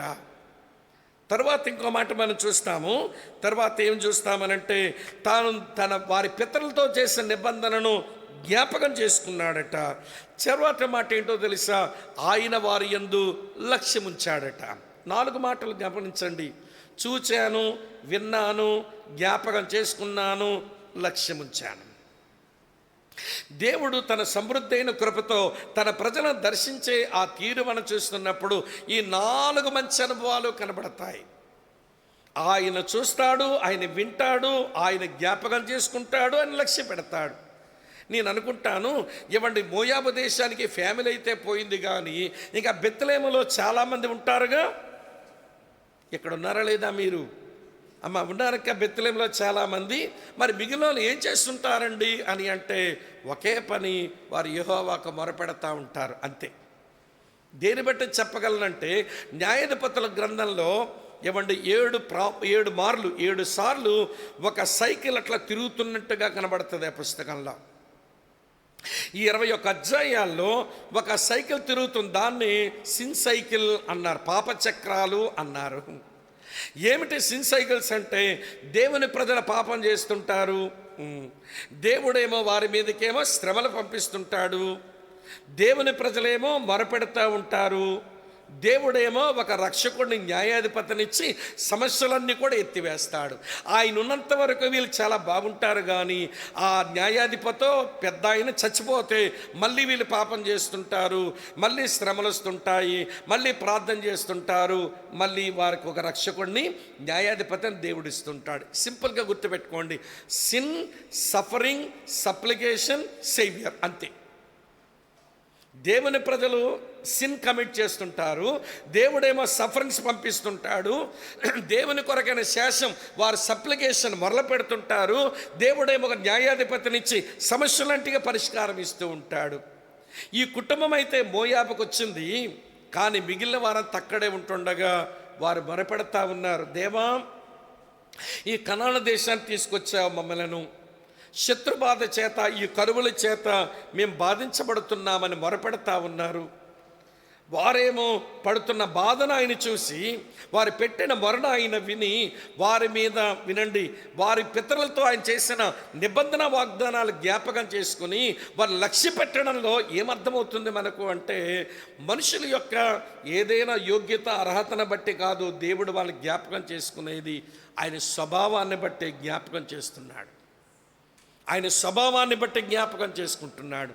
ఇప్పుడు ఈ సత్యాలన్నీ మన వరకు తీసుకుని వస్తే ఏముందండి పెద్ద వ్యత్యాసం? నేను అంటాను, ఈనాటి క్రైస్తవులకు ఇంకా తన వాక్యం ఇచ్చి, ఇంకా తన సేవకులను పంపించి, వాళ్ళ కొరకు ఏదో కూడికలు నిర్వహించి, వాళ్ళకు దేవుడు తన వాక్యాన్ని పంపించి ఇంకా వీళ్ళతో మాట్లాడడానికి ఏముందండి వీళ్ళ దగ్గర మంచి కారణం? ఒకప్పుడు ఉన్నట్టుగా ఇప్పుడు లేకపోతే, నైతికంగా శూన్యమైపోతున్నారు, ఆధ్యాత్మికంగా రాజీ పడిపోతున్నారు. వారు స్వాధీనపరచుకోవలసిన నిజ క్రైస్తవ్యాన్ని స్వాధీనపరచుకోవడం లేదు, వారు లక్ష్య పెట్టవలసిన దేవుని వాక్యాన్ని లక్ష్య పెట్టడం లేదు. అమ్మ వింటున్నారా? వారు హత్తుకొని ఉండవలసిన ప్రభుని హత్తుకొని ఉండటం లేదు. ఇన్ని లోపాలు మనుషుల దగ్గర కనబడుతున్నా ఇంకా దేవుడు కృపతో మనుషులు కలుసుకోవడానికి వస్తున్నాడే. ఆయన కృపతో మనుషులు కలుసుకోవడానికి వస్తున్నాడే. ఇది మనకేమి నేర్పిస్తుందనంటే, వినండి ప్రియుల, ఇది సమృద్ధైన కృప. ఏమండి అమ్మ, ఇది ప్లెంటీఫుల్ ఏమండి గ్రేస్, ఏమంటే సమృద్ధైన కృపతో ఆయన తన ప్రజలను కలుసుకుంటున్నాడు అనే విషయాన్ని మనం జ్ఞాపకం చేసుకోవాలి. సరే, వాళ్ళ సంగతి అట్టి పెట్టండి. ఇప్పుడు మన వరకు వద్దాం. దేవుడు కృపచేత కలుసుకుంటే, సమృద్ధైన కృపతో కలుసుకుంటే ఛానల్ ఏమిటి? సాధన మాంద్యం ఏమై ఉంటుంది? దేవుడు తన సమృద్ధైన కృపచేత దేవుని బిడ్డమైన నిన్ను కలుసుకోవడానికి ఒకవేళ వస్తే దేవుని ఒక సాధనం ఏమై ఉంటుంది? అమ్మా వింటున్నారా? దేవుని సాధనం ఏమై ఉంటుంది? లూకాసు వార్త 1వ అధ్యాయం 78వ వచనంలోనే ఎవడ లూకా రాశాడు ఆ మాట. ఏమిటో తెలుసా ప్రియులారా? దేవుడు తన కుమారుడైన యేసుక్రీస్తుని అరుణోదయంగా ఉంచి అలాగ తన కుమారుడైన యేసునందు దర్శిస్తున్నాడు దేవుడు మనుషులను. అంటే పాపులమైన మనలను ఆయన దర్శించడానికి దేవుని సాధనం ఏమిటి అనంటే ఆయన కుమారుడైన యేసుక్రీస్తే. ఇప్పుడు చెప్తాను వినండి. బెత్లెహేమంటే అర్థం ఏంటని చెప్పాను? రొట్టెలిల్లు. ఇప్పుడు దేవుడు వాళ్ళని దర్శించను ఏమివ్వడానికి దర్శించాడు? అమ్మా చెప్పండి అమ్మా. సమృద్ధైన కృపతో దర్శించాడు. ఏమివ్వడానికి దర్శించాడు అంటున్నాను. మళ్ళీ చదవండి మరి. రూతు 1:6. నా వైపు చూస్తే నేనేం చెప్పను? అమ్మా ఏమివ్వడానికి దర్శించాడట? ఆహారం ఇవ్వడానికి దర్శించాడట. ఏమండి, హౌస్ ఆఫ్ బ్రెడ్లో ఏమంటే బ్రెడ్ లేదు, రొట్టెలింటిలో రొట్టె లేదు. దేవుడు తన సమృద్ధైన కృపతో దర్శించడానికి పూనుకున్నప్పుడు ఏమివ్వడానికి దర్శించినాడు అంటే రొట్టె ఇవ్వడానికే దర్శించాడు, ఆహారం ఇవ్వడానికే దర్శించాడు. వినండి, ఇప్పుడు యేసుక్రీస్తు ఎవరు అది మనకు తెలియని విషయం కాదు. జీవాహారం ఎవరన్నాడు ఆయన? నేనే జీవాహారాన్ని. అమ్మ అర్థమవుతుంది నేను చెప్పే విషయం. రొట్టెలిలో రొట్టెలోపించింది, ఆ కారణం చేతనే వాళ్ళటిపోయినారు. ఇప్పుడు బెత్లెహేములో దేవుడు వారికి ఆహారం ఇవ్వడానికి వారిని దర్శించననే మాట మనకేమి నేర్పించాలనంటే, ఇప్పుడు దేవుని కోపానికి మాత్రమే పనికొచ్చే మనల్ని దేవుడు తన కుమారుడైన యేసుక్రీస్తునందు, జీవాహారమైన యేసుక్రీస్తునందు ఆయన మనల్ని విజిట్ చేస్తున్నాడు, దర్శిస్తున్నాడు అనే విషయం ఎప్పుడు మనం మర్చిపోకూడదు. ఎప్పుడైనా దేవుని మందిరంలోకి వచ్చి దేవుని వాక్యం వినేందుకు నువ్వు కూర్చుంటున్నప్పుడు నువ్వు గమనించవలసిన విషయం ఏంటనంటే, దేవుడు తన సమృద్ధైన కృపచేత తన కుమారుడైన యేసుక్రీస్తు ద్వారా నన్ను దర్శించు వేళ ఇది అనుకుని కూర్చోవాలి. కొంతమంది ఒక ప్రోగ్రామ్కి వచ్చినట్టు ఆ ప్రోగ్రాంలో ఏదో ఉండకపోతే కాదు అన్నట్టుగా ఉండి వినండి ప్రియులారా, దులిపేసుకుంటూ పోతుంటారు. ఇది దేవుడు నన్ను దర్శించే వేళ, దేవుడు తన సమృద్ధైన కృపతో నన్ను కలుసుకునే వేళ, తన కుమారుడైన యేసుక్రీస్తు జీవాహారము వాక్యమైన యేసు ప్రభు ద్వారా నా దేవుడు నన్ను కలుసుకునేటివి, నన్ను సంధించే వేళ ఇక్కడ జరిగేది దేవునితో ముఖాముఖి భేటీ, కాంటంప్లేషన్, ఎన్కౌంటర్. దేవుని మందిరంలోకి వచ్చిన ప్రతిసారి దేవుడు మనం కలుసుకునే అద్భుతమైన వేళ అనే విషయం మనం గమనించకుండా బ్రతకడం వలనే మన వాక్య ప్రయోజనం, మందిర ప్రయోజనం, సావాస ప్రయోజనం, సంఘ ప్రయోజనం ఏమీ పొందకుండా అన్నీ ఉన్నా కానీ ఏమీ లేని ఆధ్యాత్మిక బికారుల్లో బతుకుతుంటారు కొంతమంది. మోటుగా చెప్పానని అనుకోకండి. అన్నీ ఉన్నా ఏమీ లేని చెప్పండి స్పిరిచువల్ పాపర్స్, ఆధ్యాత్మిక బికారులు. సంఘం ఉంది, ఆ సంఘం అంతా మందిరంలో కూర్చుంది. ఈ మందిరంలో వాక్య సేవకుడు వాక్యం అందిస్తున్నాడు, దేవుని వాక్యం మన వరకు చేరుతుంది. దేవుడు తన సమృద్ధైన కృపతో మన కలుసుకోవడానికి వచ్చిన వేళ ఏ ప్రయోజనం లేకుండా ఎందుకు పోతున్నావు నువ్వు అంటే నీకు అర్థం కాలేదు. దేవుని మందిరములో దేవుని సంఘముతో కూర్చొని దేవుని వాక్య సేవకుల ముందు కూర్చొని దేవుని వాక్యం వింటూ ఉంటుండగా దేవుడు తను దర్శించిన వేళ అనే విషయం అర్థం కాక పట్టి పట్టనట్టుగా మనం వ్యవహరిస్తే మన పొందే ప్రయోజనాలు ఇక ఏముంటాయో మీరే ఆలోచించుకోమని మీకే అవకాశాన్ని విడిచిపెడుతున్నాను. దేవునికి స్తోత్రం. దేవుడు తన సమృద్ధైన కృపతో మళ్ళీ వాళ్ళని జ్ఞాపకం చేసుకున్నాడు. ఆ? వాళ్ళ పితరులతో చేసిన వాగ్దానాలు జ్ఞాపకం చేసుకుని వాళ్ళని లక్ష్య పెట్టి వాళ్ళ మొరలు విని వారి కష్టాన్ని చూసి ఆయన దర్శించాడు మళ్ళీ ఆహారం ఇవ్వడానికి. రొట్టెలింటిలో రొట్టె లోపిస్తే తిరిగి రొట్టెనివ్వడానికి ఆయన వారిని దర్శించాడు.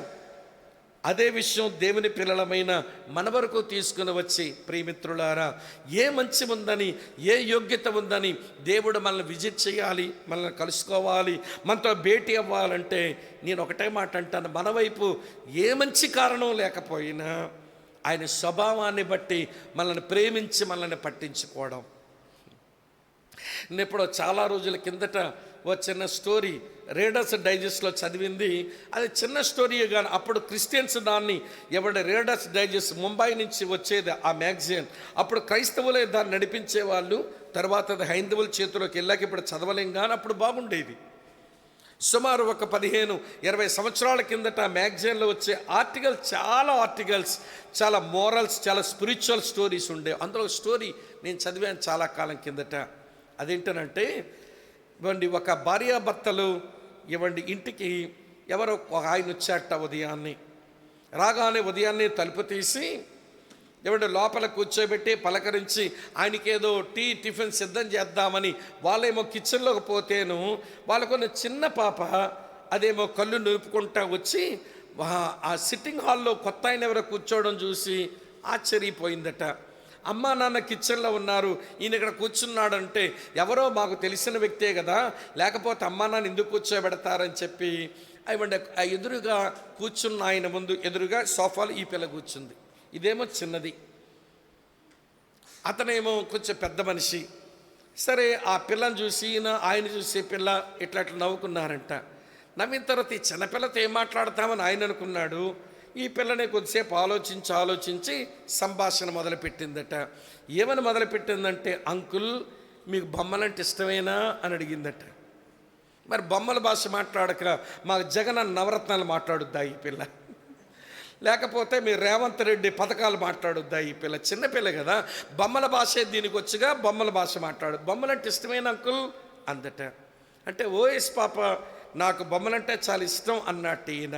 అయితే ఉండండి వస్తా అని పరిగెత్తుకుంటూ తన బెడ్రూమ్కి వెళ్ళి ఈ చేతిలో 3 బొమ్మలు, ఈ చేతిలో 3 బొమ్మలు పట్టుకుని వచ్చి టీపాయి ముందు 6 పరిచి, అంకుల్ ఇందులో ఏది ఇష్టమో చూడండి మీకు ఇచ్చేస్తాను అందట నవ్వుతా. ఆయన ఖరీదైన బొమ్మను తీసుకొని, ఈ బొమ్మ చాలా బాగుందమ్మా, ఇది నాకు ఇష్టమైంది, మరి నేను ఉంచుకోనా అన్నాడు. తీసుకోండి అంకుల్, ఇది మీకే అందట. అన్న తర్వాత పెద్ద ఆయన, మరి నీకే బొమ్మ అంటే ఇష్టం? మరి నేను ఖరీదైన అందమైన బొమ్మ తీసుకున్నానుగా, మరి నీకు ఏ బొమ్మ అంటే ఇష్టం అంటే ఆ పాప అందంట, అంకుల్ ఈ బొమ్మలు ఏం నాకు పెద్ద ఇష్టం ఉండదు అంకుల్. మరి ఏ బొమ్మ నీకు ఇష్టం అంటే తెస్తానుండండి అని లోపల పోయింది.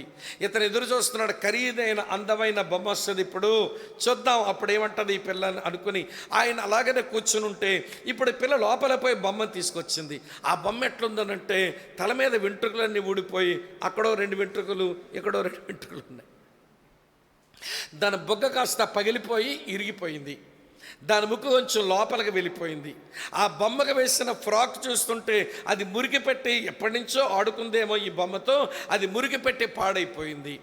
అది చూసి అంకుల్ నాకు ఇష్టమైన బొమ్మ, నేను ప్రేమించే బొమ్మ ఇదే అంకుల్ అని చూపించిందట. ఆ పెద్ద అంటాడు, అదేంటి పాప, దాని వెంట్రుకలన్నీ ఊడిపోయినాయి, దాని బొగ్గ కాస్త ఇరిగిపోయింది, దాని ముక్కు కొంచెం లోపలికి పోయింది, దాని ఫ్రాక్ అంతా కూడా నల్లగా ఉంది, ఈ బొమ్మను ఇష్టపడుతున్నావా? ఈ బొమ్మ అంటే నీకు చాలా ఇష్టం అంటే, అవును అంకుల్ ఇదే నాకు ఇష్టమైన బొమ్మ అందట. అదేంటమ్మా ఇంత అసహ్యంగా ఉన్న బొమ్మను ఎందుకు ఇష్టపడుతున్నావు, ఎందుకు ప్రేమిస్తున్నావంటే ఆ బొమ్మను గట్టిగా గుండుకు పట్టుకుని ఆ పాప అంటుందట, అంకుల్ నేను దీన్ని ప్రేమించకపోతే దీన్ని ప్రేమించే వాళ్ళు ఎవ్వరు ఉండరు అంకుల్. నేను దీన్ని ప్రేమించకపోతే దీన్ని ప్రేమించే వాళ్ళు ఎవ్వరు ఉండరు అంకుల్, అందుకే నేను దీన్ని ప్రేమిస్తున్నా, దీన్ని ఇష్టపడుతున్నాను అందట. నిశ్చేష్టుడైపోయాడు ఆయన.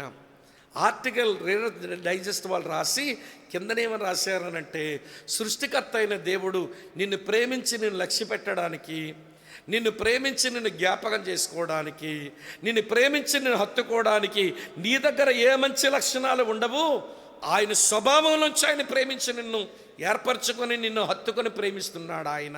ఇది అర్థం కాని క్రైస్తవుడు సరైన క్రైస్తవ్యంలోనే సాగలేడు అని రాశారు ఆర్టికల్లో. ఇప్పుడు మందిరంలోకి వచ్చిన మిమ్మల్ని అడుగుతున్నాను, ఏమి చూచి, ఏమి విని, ఏమి జ్ఞాపకం చేసుకొని ఎందుకు దేవుడు నేను లక్ష్య పెట్టాలి అనేది ఒక్క విషయానికి వస్తే, నీవు ఎవడి కాల ప్రవాహంలో కొట్టుకొని పోయి పాడైపోయాము, దేవుని వాక్యం లక్ష్య పెట్టక పాడైపోయాము, దేవుని హత్తుకొని ఉండక పాడైపోయాం. వినండి, మన ఆధ్యాత్మిక జీవితంలో ఎవడి నైతిక విలువలు లోపించినా, ఆధ్యాత్మిక మనం రాజీ పడే మనుషులం అయిపోయినా, ఇంకా ఆయన జ్ఞాపకం చేసుకుని లక్ష్య పెట్టడానికి గల కారణం ఆయన సమృద్ధైన కృప, ఆయన కుమారుడి యందు నిన్ను నన్ను జ్ఞాపకం చేసుకోవడం తప్ప వేరొక కారణం మన వైపు అయితే చెప్పరే లేదు. అయిపోయింది. రెండో సంగతి చెప్తాను వినండి. ఏమండి, రెండో విషయం గ్లోరియస్ విజిటేషన్. ఏమండి, కృపతో కూడిన గ్రేసియస్ విజిటేషన్, కృపతో కూడిన మహిమతో కూడిన దైవ దర్శనం జరిగింది. బెత్లెహేములో దేవుడు మళ్ళీ తన ప్రజలకు ఆహారం ఇవ్వడానికి వచ్చి కలుసుకున్నాడు. అది మొదటి సంగతి చెప్పాను. దాని గురించి చాలా ఎక్కువ వివరణే మీతో చెప్పాల్సి వచ్చింది. రెండో సంగతి ఏం చెప్తానంటే, కలవరముతో కూడిన కొన్ని ప్రకటనలు, డర్ట్ఫుల్ ప్రొక్లమేషన్స్. ఇది నయోమి చేస్తున్నది. ఏంటో నేను మీకు వరుసగా జ్ఞాపకం చేస్తాను. అది చేసే ముందు ఒక విషయం జ్ఞాపకం చేయాలి. అదేంటనంటే, యెహోవా తన ప్రజలకు ఆహారం ఇవ్వడానికి దర్శించనని ఆమె విని ఏమండి ఏం చేస్తున్న, మోయాబు దేశం విడిచి వెళ్ళుటకై ఆమెయు ఆమె కోడండ్రను ప్రయాణమైనారు. ఇది మంచి మాట. దేవుడు దర్శిస్తున్నాడని విని ఆమె తిరిగి మళ్ళీ మోయాబుకు వెళ్ళాలనుకుంది.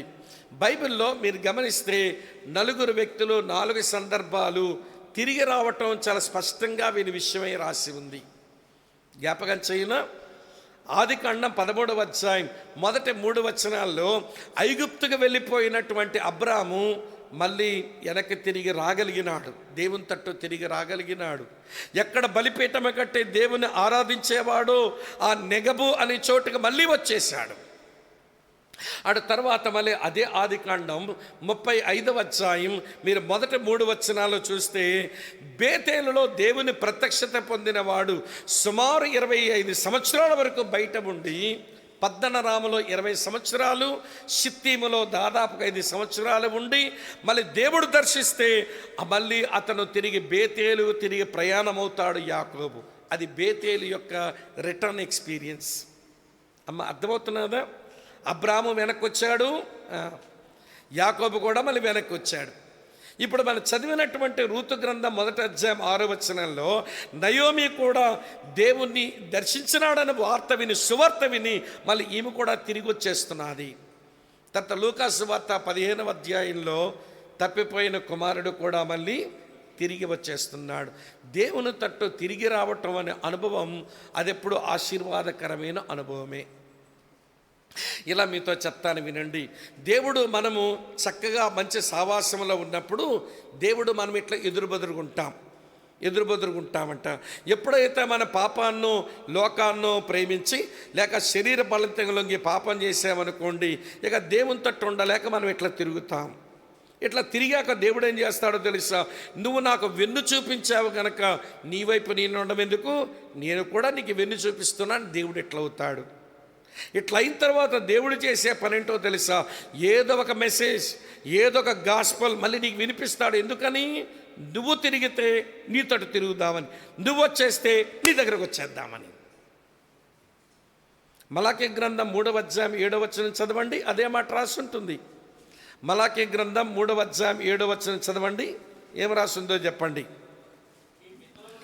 మీ పితరుల నాటి నుండి మీరు నా కట్టడలను గైకొనక వాటిని త్రోసివేసేశారు. అయితే మీరు నా తట్టు తిరిగిన ఎడల నేను మీ తట్టు తిరుగుదును. చాలు. దీనికి మీరు యాకోబు రాసిన పత్రిక 4వ అధ్యాయం మీరు చూడండి, ఇది కలపండి. 8వ వచనం యాకోబు 4:8 కలిపి చూడండి. దేవుని యొద్దకు రండి, అప్పుడు ఆయన మీ యొద్దకు వచ్చును. అర్థమవుతున్నదా? మీరు నా తట్టు తిరగండి, నేను మీ తట్టు తిరుగుతాను. మీరు నా దగ్గరకు రండి, నేను మీ దగ్గరకు వస్తాను. ఇలా జ్ఞాపకం చేస్తాను. ప్రాక్టికల్ ఇలస్ట్రేషన్ వినండి. భార్యాభర్తలు ఇద్దరు ఎంప్లాయీసే, ఉద్యోగం చేసుకుని వచ్చారు. ఎక్కడో చైల్డ్ కేర్ యూనిట్లో వాళ్ళ పాపను ఉంచారు. ఉంచి సరే ఈవినింగ్ డ్యూటీ నుంచి వచ్చినప్పుడే పాపం తీసుకొచ్చి ఇంట్లో అన్ని పనులు చక్కబెట్టుకొని కొంచెం ముగ్గురు తిని నిద్రపోవడానికి మంచం మీదకి వచ్చారు. చిన్నపిల్లల వైఖరి ఎలా ఉంటుందో మీకు తెలుసు కదా. పగలంతా అమ్మా నాన్న అందుబాటులో లేరు. ఇప్పుడు రాత్రి దొరికారు అమ్మా నాన్న. వీళ్ళు మంచం మీద పడుకుంటే అమ్మ మీద నుంచి నాన్న మీదకి ఎగరటం, నాన్న మీద నుంచి అమ్మ మీదకి ఎగరటం, మొత్తానికి ఆ బెడ్ ఏమో పెద్ద దీనికి ప్లే గ్రౌండ్ అయిపోయింది. సార్ ఆడినంతసేపు ఆడారు, ఇక్కడ ఆడలేని సమయం వచ్చింది, నిద్రపోవాలి, మళ్ళీ ఉదయాన్నే డ్యూటీకి పోవాలిగా. అన్నాడంట తండ్రి, పాప పడుకో, నువ్వు నిద్ర వస్తుంది, పడుకో, మళ్ళీ ఉదయమే డ్యూటీకి వెళ్ళాలని అంటే ఇంకా రెచ్చిపోతా ఉంది. పిల్లలు అలాగే రెచ్చిపోతారుగా. రెచ్చిపోయి ఆడుతుంటే వాళ్ళ నాన్నగారికి ఒళ్ళమండి, నువ్వు ఇంకా అలాగ ఆడేవనుకో దెబ్బలు పడతాయి అన్నాడు. అయినా వినలేదు, రాలుగాయి పిల్ల మంట అయిపోయి ఇక లాగిపెట్టి పాటమని కొట్టాడు. ఇక రాగం మొదలు పెట్టింది, రాగాల పట్టి 3 ఇల్లులు కనబడుతుంది. నువ్వు గట్టిగా ఏడ్చావంటే ఇరుగు పొరుగు వాళ్ళు ఏమండి మమ్మల్ని నిద్రపోనివ్వరని గొడవ చేస్తారు, పడుకో అన్నాడు. అయినా ఏడుస్తుంది. నువ్వు అలా ఏడ్చేవనుకో నేను ఇంటి బయట పెట్టి మమ్మీని లోపలికి వచ్చి నిద్రపోతామన్నాడు. అయినా ఏడుస్తుంది. అప్పుడు ఆ పిల్లని కొంచెం చెయ్యి పట్టుకొని బయట తీసుకుని వెళ్ళి ఇంటి బయట పెట్టి తలుపేసేసాడు. వేసేసాక తల్లిదండ్రులు ఇద్దరు మంచం మీద వచ్చి పడుకోగలరు అనుకుంటున్నారా మీరు? పడుకోలేరు. బయట పెట్టిన తల్లిదండ్రులు ఇద్దరు కిటికీలోంచి వస్తున్నారు, ఏం చేస్తుందని. అదేమో గొట్టు మీద కూర్చొని మెట్ల మీద ఏడుస్తూ ఉంది. అప్పుడు తండ్రి మొదలు పెట్టాడు, అమ్మాయి ఈ మధ్య మన వీధిలో ఎలుగుబంటులు తిరుగుతున్నాయంట కదా అన్న. ఈవిడగా 6 ఆకులు ఎక్కువ చదువు. అవునండి, ఏడ్చే పిల్లలు కనబడితే ఆ ఎలుగుబంటి ఎత్తుకుపోతుందండి అంటుంది ఈవిడ. ఇవన్నీ ఆ పిల్లకి వినబడేలాగా, కిటికీలోంచి పిల్లకి వినబడేలా మాట్లాడుతున్నారు. మళ్ళీ అన్నాడు, ఏంటమ్మా ఈ మధ్య మన వీధిలో వేటకొక్కలు తిరుగుతున్నాయంట కదా అన్నాడు. అవునండి, ఏడ్చే పిల్లలు కనబడితే చీరుకు తినేస్తాయండి అంటుంది. 6 ఎక్కువ చదివిందిగా మహాతల్లి. అనగానే ఇప్పుడు ఆ పిల్ల ఏమో తలుపు తట్టు తిరిగి, డాడీ తలుపు తీయండి డాడీ, నేను ఇక ఏడవండి డాడీ, నన్ను లోపలికి రానియండి డాడీ అన్నాను. తలుపు తీశారు, ఏడవకుండా వచ్చి పడుకుంది. ఆమె అర్థమవుతుందా? బయట పెట్టింది ఎవరు? తల్లిదండ్రులే. పిల్లలు రావడానికి మళ్ళీ మెసేజ్ అందిస్తున్నది ఎవరు? వాళ్ళకు వీళ్ళు తలుపు తీస్తే ఇంకా ఏడుస్తూనే ఉంటుంది, అల్లరి చేస్తూనే ఉంటుంది. ఆమె పశ్చాత్తాపడి నేను ఏడవనని నిర్ణయానికి వచ్చి తలుపు కొడితే తలుపు తీసేటప్పుడు పిల్లకి మంచిది, వీళ్ళకి కూడా మంచిదని మెసేజ్ వినిపిస్తున్నారంతే. నాకు ఇదే అర్థమవుతుంది. బెత్లెహేము నుంచి మోయాబుకు వెళ్ళిపోయినటువంటి ఫ్యామిలీలో ఎప్పటికే చేదైన ఫలితాలు వారు చూశారు. ఇప్పుడు మెసేజ్ అందిస్తున్నాడు, యెహోవా బెత్లెహేములున్న తన ప్రజలకు ఆహారం ఇవ్వడానికి దేవుడు దర్శించాడు అని వినబడగానే ఆమె వెనక తిరిగి వస్తూ ఉంది, ప్రయాణం అయిపోతూ ఉంది. వినండి ప్రియమైన స్నేహితులారా, అబ్రాము మళ్ళీ నెగపుకు వచ్చినట్లుగా, యాకోబు మళ్ళీ బేతేలుకు వచ్చినట్లుగా, నయోమి మళ్ళీ బెత్లెహేము దగ్గరకు వచ్చిన విధానం చూస్తాం. అలాగే తప్పైన కుమారుడు కూడా దూరదేశంలోకి పోయి అంతా పోగొట్టుకొని మళ్ళీ వెనక్కి తిరిగి వస్తున్నాడు. వెనక్కి తిరిగి రావడం దేవుని పిల్లలకి ఎప్పుడూ మంచి అనుభవం. అందుకే ముందు మాట చదివాను, ప్రభువా యెహోవా నీవు మమ్మును నీ తట్టు త్రిప్పిన ఎడల చెప్పండి మేము తిరిగెదము, మా పూర్వస్థితిని మరలా మాకు కలుగు చెయ్యము. సరే, ఇప్పుడు ఈ అమ్మగారి సంగతి ఇప్పుడు మనం చూడు. వెనక్కి తిరిగి వచ్చిన ఆమె కొన్ని ప్రకటనలు వినిపిస్తుంది. ఇవి కలవరంతో కూడిన ప్రకటనలు, సందేహాస్పదమైనటువంటి ప్రకటనలు. ఆ ప్రకటనలు చేసే ఆ నయోమిని గురించి మనం అధ్యయనం చేసే క్రమంలో మొట్టమొదటి మాట జ్ఞాపకం చేస్తాను, వినండి. ఆమె మంచి తీర్మానం చేసింది, దేవుని సందేశం వినింది. ఇక చాలిక ఉండడం అనవసరం అనుకుని she made a good decision, ఒక మంచి తీర్మానం తీసుకుంది. ఆమె మంచి తీర్మానమే చేసింది. కానీ ఇప్పుడు కలవరంతో కూడిన సందేహాత్మకమైన కొన్ని నడిపింపులు ఇచ్చేస్తుంది కోడళ్లకు. నేను ఎప్పుడు ఒక విషయం అనుకుంటాను, కార్నల్ బిలీవర్స్ ఇచ్చే ఏ సలహా కూడా తీసుకోకూడదని. అంటే మీకు అర్థమైందా? భక్తిలో, విశ్వాసంలో, దేవునితో ఉండే ఆధ్యాత్మిక స్థితిలో జారిపోయిన వాళ్ళు ఇచ్చే సలహాలు వినకూడదు. ఇక్కడ నయోమి ఎట్లాంటిదంటే బ్యాక్స్లైడన్ బిలీవర్, దేవునిలో జారిపోయిన విశ్వాసి. సువార్త వినింది, తిరిగి వెళదామనుకుంది, కానీ ఆమె దగ్గర నుంచి వచ్చిన సలహాలు మనం చూస్తే 3 సంగతులు చెప్తాను ఇక్కడే. రండి, నయోమి గురించి ఒక సంగతి జ్ఞాపకం చేస్తాను. ఇలా రాసి ఉంది, 1వ అధ్యాయం 8 నుంచి ఇలా రాసి ఉంది, చదువుతాను చూడండి. నయోమి తన 2 కోడళ్ళను చూచి ఏమంటుందమ్మా, మీరు మీ తల్లుల ఇండ్లకు తిరిగి వెళ్ళండి అనే మాట అండర్లైన్ చేయండి. తర్వాత ఏమో అమ్మ వింటున్నారా, మళ్ళీ 11వ వచనం చూడండి. నయోమి, నా కుమార్తెలారా, మీరు మరలండి, మీరు నాతో రానేలా, మీరు మరలండి, నాతో కూడా మీరు రానేలా, అది అండర్లైన్ చేయండి. అటు తర్వాత చెప్తాను వినండి. మరొక మాట 13వ వచనం చూడండి, 12వ వచనం చూడండి. నా కుమార్తెలారా తిరిగి వెళ్ళండి. 3 వచనాల్లో ఏమేమి చూసాం మనం? అమ్మ చెప్పండి, ఏమేమి చూసాం? 8వ వచనంలో ఇండ్లకు తిరిగి వెళ్ళండి. తర్వాత ఏం చూసాం మనం? 11వ వచనంలో మీరు మరలండి. మళ్ళీ 12వ వచనంలో తిరిగి వెళ్ళిపోండి. వాళ్ళు వస్తామని వెంబడబడుతుంటే తిరిగి వెళ్ళిపోమని చెప్తున్నావేంటి అంటే, మీ విగ్రహారాధన దగ్గరే మీరు పొండి, మీ వ్యభిచార దేశంలో మళ్ళీ పాడు పనులకే పొండి అని వెనకపోమని చెబుతున్నావేంటి నయోమక్క? వాళ్ళేమో నీ వెనకాల వస్తామని వాళ్ళొక మంచి తీర్మానంతో నీ వెంబడపడుతుంటే మీరు తిరిగి వెళ్ళిపోండి, మీరు మరలండి, మీరు తిరిగి వెళ్ళిపోండి అని ఎందుకు చెబుతున్నది? ఏమి నాకు అర్థమవుతున్న విషయం, వీళ్ళిద్దరు వచ్చారనుకోండి, తన భక్తిలో దివాలా కోరుతనానికి రుజువులు వీళ్ళలోనే కనబడతాయి. తన బ్యాక్స్లైడన్ స్టేజ్కి ఎవిడెన్సెస్ 2 ఆడపిల్లల్లో కనబడుతుంది.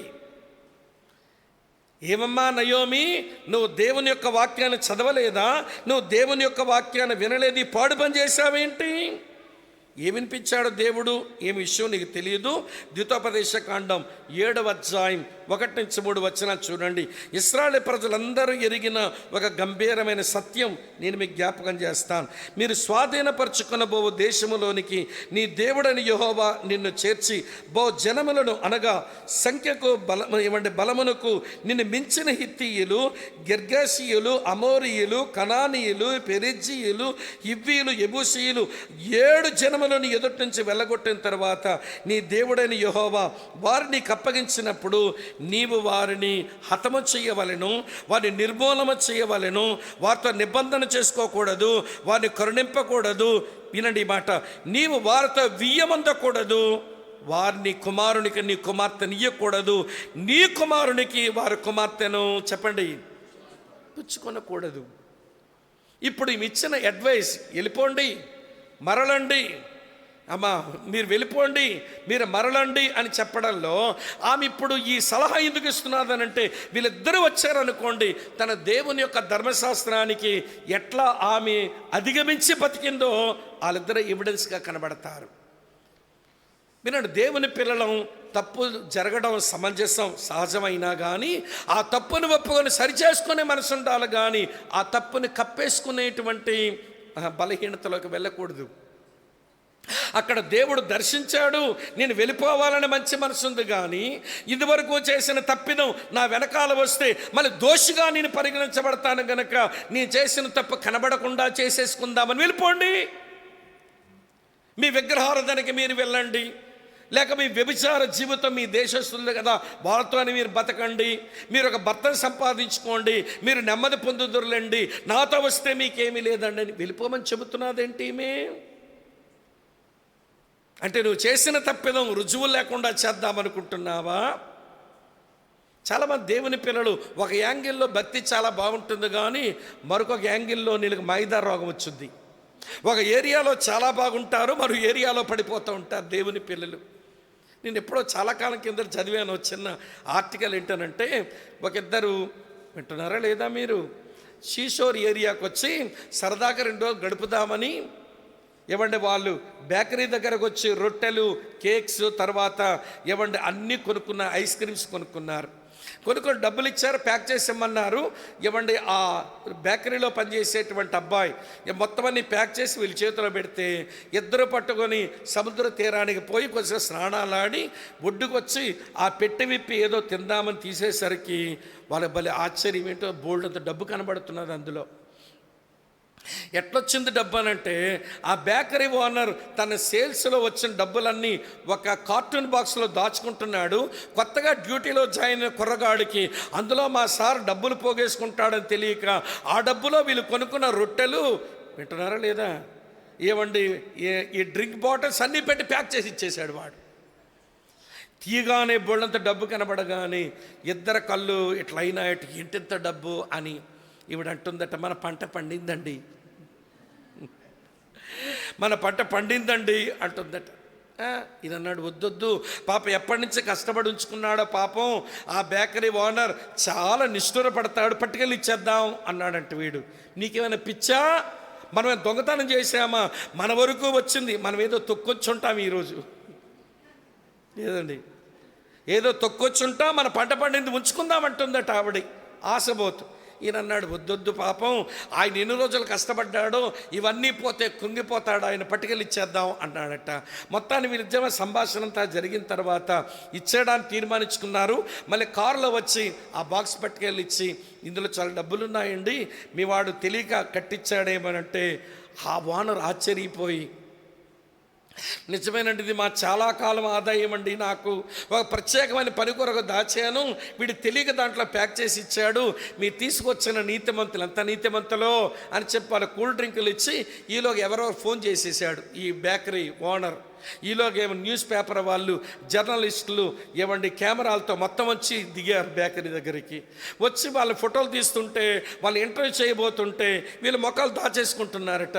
ఏంట్రా బాబు మీరు మొక్కలను దాచుకుంటున్నారు, మీరు చాలా నీతి గలవారని సిటీ వాళ్ళందరికీ తెలియాలని మీకు ఫోటో తీస్తుంటే భయపడుతున్నారేంటనంటే అని అంటున్నారట. మా ఫోటోలు తీయకండి, మమ్మల్ని పబ్లిక్ చేయకండి, మీ దండం పెడతాం. ఏమి ఎందుకనంటే, ఈవిడ నా భార్య కాదు, నేను ఆమె భర్తని కాదు, ఈవిడకు ఒక భర్త ఉన్నాడు, నాకు ఒక భార్య ఉంది, మేము తిరగడానికి వచ్చాము, ఇప్పుడు మేము అందరికి కనబడ్డామనుకోండి మా కుటుంబాలు కూలిపోతాయి. అంటే డబ్బు ఇవ్వడానికి నీతి ఉంది కానీ ఏం చెప్పరే, ఏమండి మొరాలిటీస్లో మోరల్స్ లేవన్నమాట. డబ్బులు ఇవ్వడానికేమో నీతిని వ్యక్తపరుస్తున్నారు, కానీ అక్రమ జీవితం జీవించడానే మాత్రం నీతి మాలిన బతుకుతున్నారు. ఈరోజు చాలామంది బ్రతుకులు అట్లున్నాయి. నయోమి దగ్గర అదే కనబడుతుంది. దేవుడు దర్శించాడని వెళ్ళిపోవాలని ఉంది, భక్తి చాలా బాగుంది, కానీ తను చేసిన తప్పిదం వాళ్ళు తెలిసిపోతే నేను నిందపడతాను అనే భయంతో మీరు వెళ్ళిపోండి, మీ విగ్రహారాధన మీరు వెళ్ళండి, మీ అమ్మగారింటికి మీరు పోండి, మళ్ళీ ఆ పాడు దేశములకు వెళ్ళిపోండి, వాళ్ళు వెంబడబడి వస్తామనంటే ఈవిడ వెళ్ళిపోమని చెప్పడంలో వినండి ఆమె బలహీనత స్పష్టమవుతుంది. కనుక నయోమి అడ్వైస్ మంచిదైతే కానే కాదు.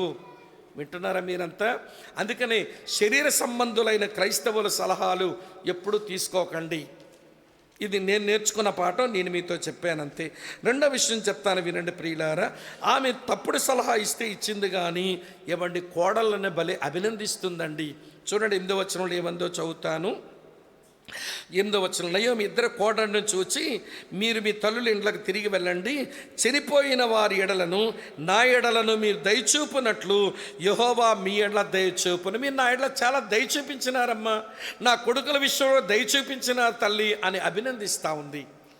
వినండి ప్రియులారా, ఒక మంచి విషయం దేవుని పిల్లలకు అభినందించే లక్షణాలు రావాలి. నయోమి కొంచెం కారణాలైనా అభినందించే దగ్గర చాలా చక్కగా కోడలి పిల్లని అభినందిస్తూ ఉంది. ఒక విషయం మీతో చెప్పాలనుకుంటున్నాను. నీవు ఎవరైనా తప్పులు గద్దించాలని నీవు అనుకున్నప్పుడు గద్దించే ముందు అభినందించడం నేర్చుకో, నీ గద్దింపు బాగా పనికొస్తుంది. కొంతమందికి ఎప్రిషియేట్ చేయడం రాదు కానీ రిబ్యూకింగ్ బాగా వస్తుంది. అమ్మా వింటున్నారా? కొంతమందికి కోతే వస్తుంది కానీ నేత రాదు. ఇక డాక్టర్లు ఉన్నారుగా, వీళ్ళు ఆపరేషన్ థియేటర్లో కోతే కోయడం వీళ్ళకి వచ్చనుకోండి, నేత వేయడం రాదనుకోండి, లోపల ఏమవుతారో తెలుసా మీకు? పేషెంట్ చేస్తాడుగా.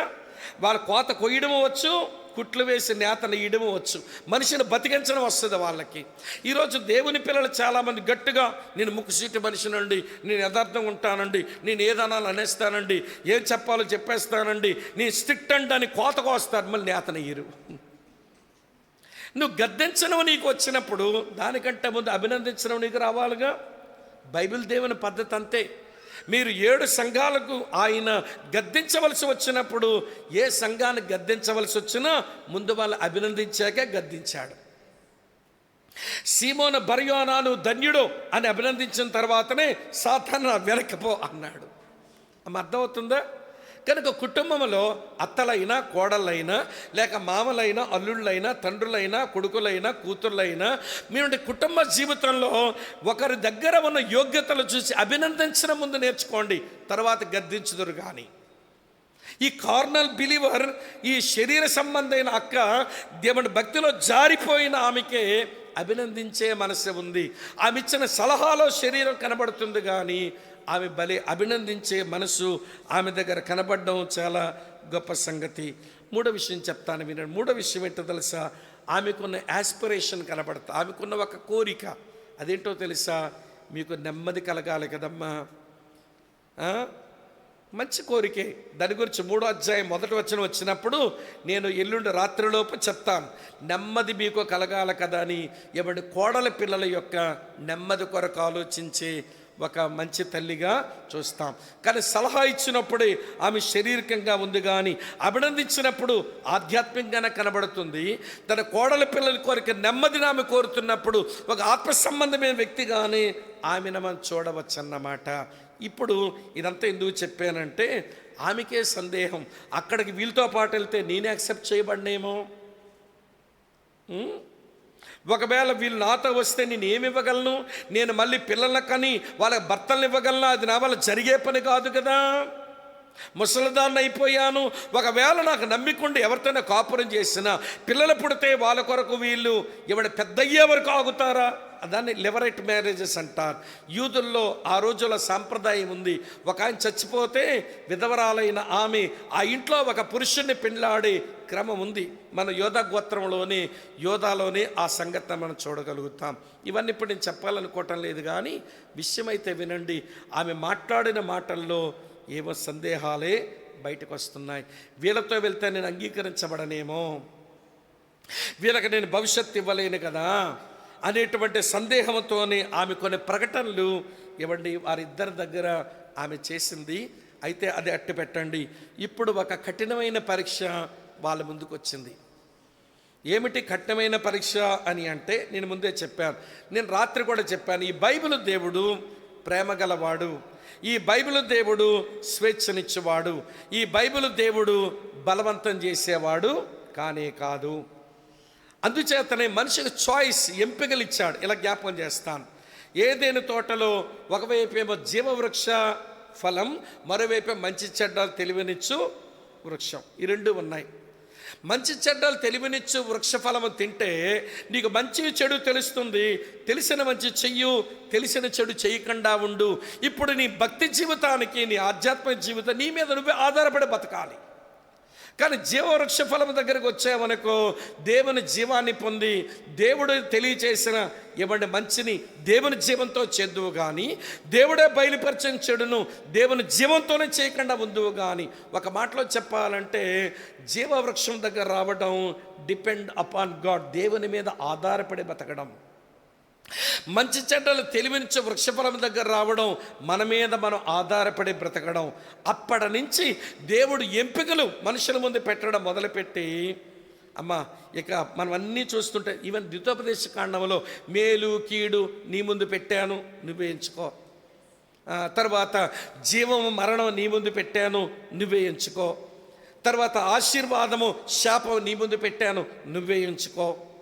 తర్వాత ఇర్మియా గ్రంథం 6:16లో మీ ముందు నేను ఇచ్చిన పురాతన మార్గాలు ఉన్నాయి, మీరు కల్పించుకున్న నవీన మార్గాలు ఉన్నాయి, ఏ మార్గానికి వస్తారో మీరు రండి. చివరి పర్వత ప్రసంగంలో కూడా యేసుప్రభు అంటారు, ఇరుకు మార్గమున ప్రవేశించండి, విశాల మార్గం ఉంది అందులో ప్రవేశించకండి. ఇవ్వండి, ఇరుకు మార్గంలో ప్రవేశించేవారు కొద్దిమంది, విశాల మార్గంలో పోయేవాళ్ళు అనేకులు. తర్వాత మీరు ఏమంటే బండ మీద ఇల్లు కట్టుకున్న వారు అవుతారా బుద్ధిమంతులుగా, లేకపోతే ఇసుక మీద ఏమంటే ఇల్లు కట్టుకున్న మీరు బుద్ధిహీనులు అవుతారా? బైబిల్ నిండా చాయిసెస్ కనబడతాయి. ప్రేమ కలిగిన దేవుడు, స్వేచ్ఛనిచ్చే దేవుడు, మనుషులకు ఎంపిక అవకాశం ఇచ్చేవాడు. ఆయన రేపిస్ట్ కాదు, ఆయన బలత్కారి కాడు. నేను రాత్రే చెప్పాను ఈ మాట. ఇప్పుడు నయోమి ద్వారా కూడా వారి ముందు చాయిస్ ముందు పెట్టబడతా ఉంది. నయోమి ఎంపికలు చెప్పేస్తుంది. మీరు ఏమెంచుకుంటారో మీరు ఎంచుకుందరు, కానీ ఇప్పుడు కఠినమైన పరీక్ష ఏంటో తెలుసా? మీరు నా వెనకాల వస్తే మీకు ఫ్యామిలీ ఉండదు. ఏముండదు మీకు? చెప్పండి. కుటుంబ జీవితం మీకు ఉండదు.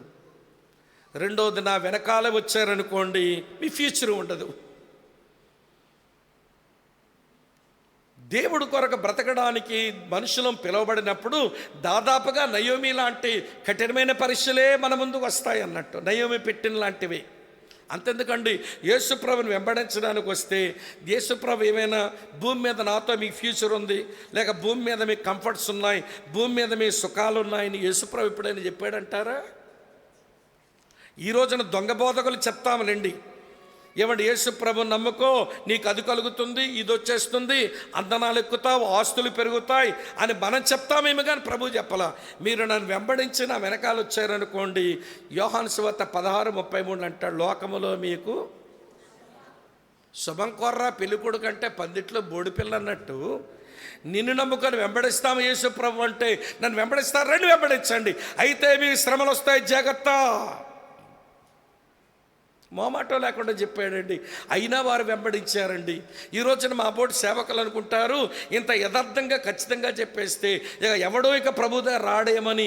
దేవుడికి లేని భయం వీళ్ళు పెట్టేసుకుని, ప్రభుకు లేని భయం వీరు పెట్టేసుకుని. వినండి ప్రియులారా, చాలామందిని ఏమండి మనమే పాడు చేస్తున్నామా అన్నట్టుగా ఉంది. యథార్థంగా చెప్పరాదా? ఒక మారు యేసు ప్రభు దగ్గర చూపించి ముగించేస్తాను, టైం అయిందిగా. చూడండి, లూకాసు సువార్త 9వ అధ్యాయంలో ఈ రిఫరెన్స్ వేసుకునండి, తర్వాత మీరు ధ్యానం చేయండి, బాగుంటుంది. లూకాసు సువార్త 9వ అధ్యాయంలో చదువుతున్నాను చూడండి. 54వ వచనం నుంచి ఇలా ఉంటుంది. ఆ విషయాలు మీకు జ్ఞాపకం ఉంది. ముందు 56వ వచనం చూడండి, ఇలా ఉంది. అంతటా వారు మరొక గ్రామానికి వెళ్ళారు. 57వ వచనం, వారు మార్గమున వెళ్ళుచుండగా ఒకడు, నువ్వెక్కడగా వెళ్ళిననో నీ వెంట వచ్చేదని ఆయనతో చెప్పాను. ఈయనేమైనా యేసుప్రభు అడిగాడు వెంబడించమని? రూతు వార్పాల్లాగా అడుగుతున్నాడు వీడు. ఇగోండి నయోమి, నువ్వు ఎక్కడికి వెళ్తే మేము ఎక్కడికి వస్తామన్నట్టుగా వీడు యేసుప్రభుని అంటున్నాడు, నువ్వెక్కడికి వెళ్తే నీ వెంట వచ్చేదని ఆయనతో చెప్పాను. వీడెవరో తెలుసా? Two speed to follow. ప్రభుని వెంబడించిన స్పీడ్ ఎక్కువ ఉంది వీడి దగ్గర. Two speed to follow. కొంతమంది అలాగే ఉంటారు, ఇవాడు చాలా త్వరపడుతుంటారు దేవుని కొరకు, అగ్గిలా బతుకుతామంటారు, అగ్గి వలకాడ తర్వాత బుగ్గిలా కవుతారు వీళ్ళు. అమ్మ వింటున్నారు? చాలా స్పీడ్గా ఉన్నాడు. యేసయ్య అన్నాడు చూడండి 58వ వచనంలో, నక్కలుగా బొరియలను ఆకాశ పక్షుల నివాసాలు కలవగాని మనిషి కుమారుడు తలవాల్చడానికి స్థలము లేదని ఆయనతో చెప్పాను. ప్రభువుని వెంబడించడానికి టూ స్పీడ్ పనికిరాదన్నమాట. అమ్మ వింటున్నారా? తర్వాత చెప్తాను చూడండి 59వ వచనంలో, ఆయన మరొకనితో నా వెంట రమ్మని చెప్పాను. అతడు నేను వెళ్ళి మొదట నా తండ్రిని పాతిపెట్టి వచ్చుటకు సెలవిమ్మని మనవి చేశాను. ఏమి నాన్నగారు చచ్చిపోతే ఎక్కడ ఉన్నాడా వీడు? ఎప్పుడో వాళ్ళ నాన్నగారు చచ్చిపోతారంట, అప్పుడు వాళ్ళ నాన్నగారిని పాతిపెట్టి అప్పుడు వస్తాడంట వెంబడించడానికి. వీడేంటో తెలుసా? Too slow to follow. వీడు చాలా ఆలస్యం చేసేవాడు, నెమ్మదన్నమాట. ఆడి స్పీడ్ ఎక్కువ, పర్లేదు స్లోగానే చెప్పండి వీడికి స్లో ఎక్కువ. ఆడికి స్పీడు, వీడికి స్లో. అమ్మ వింటున్నారా? సరే ప్రభు ఏంటన్నాడు, మృతులు పాతి పెట్టుకొని నువ్వు వెళ్ళి దేవుని రాజ్యాన్ని ప్రకటించమని వానితో చెప్పాను.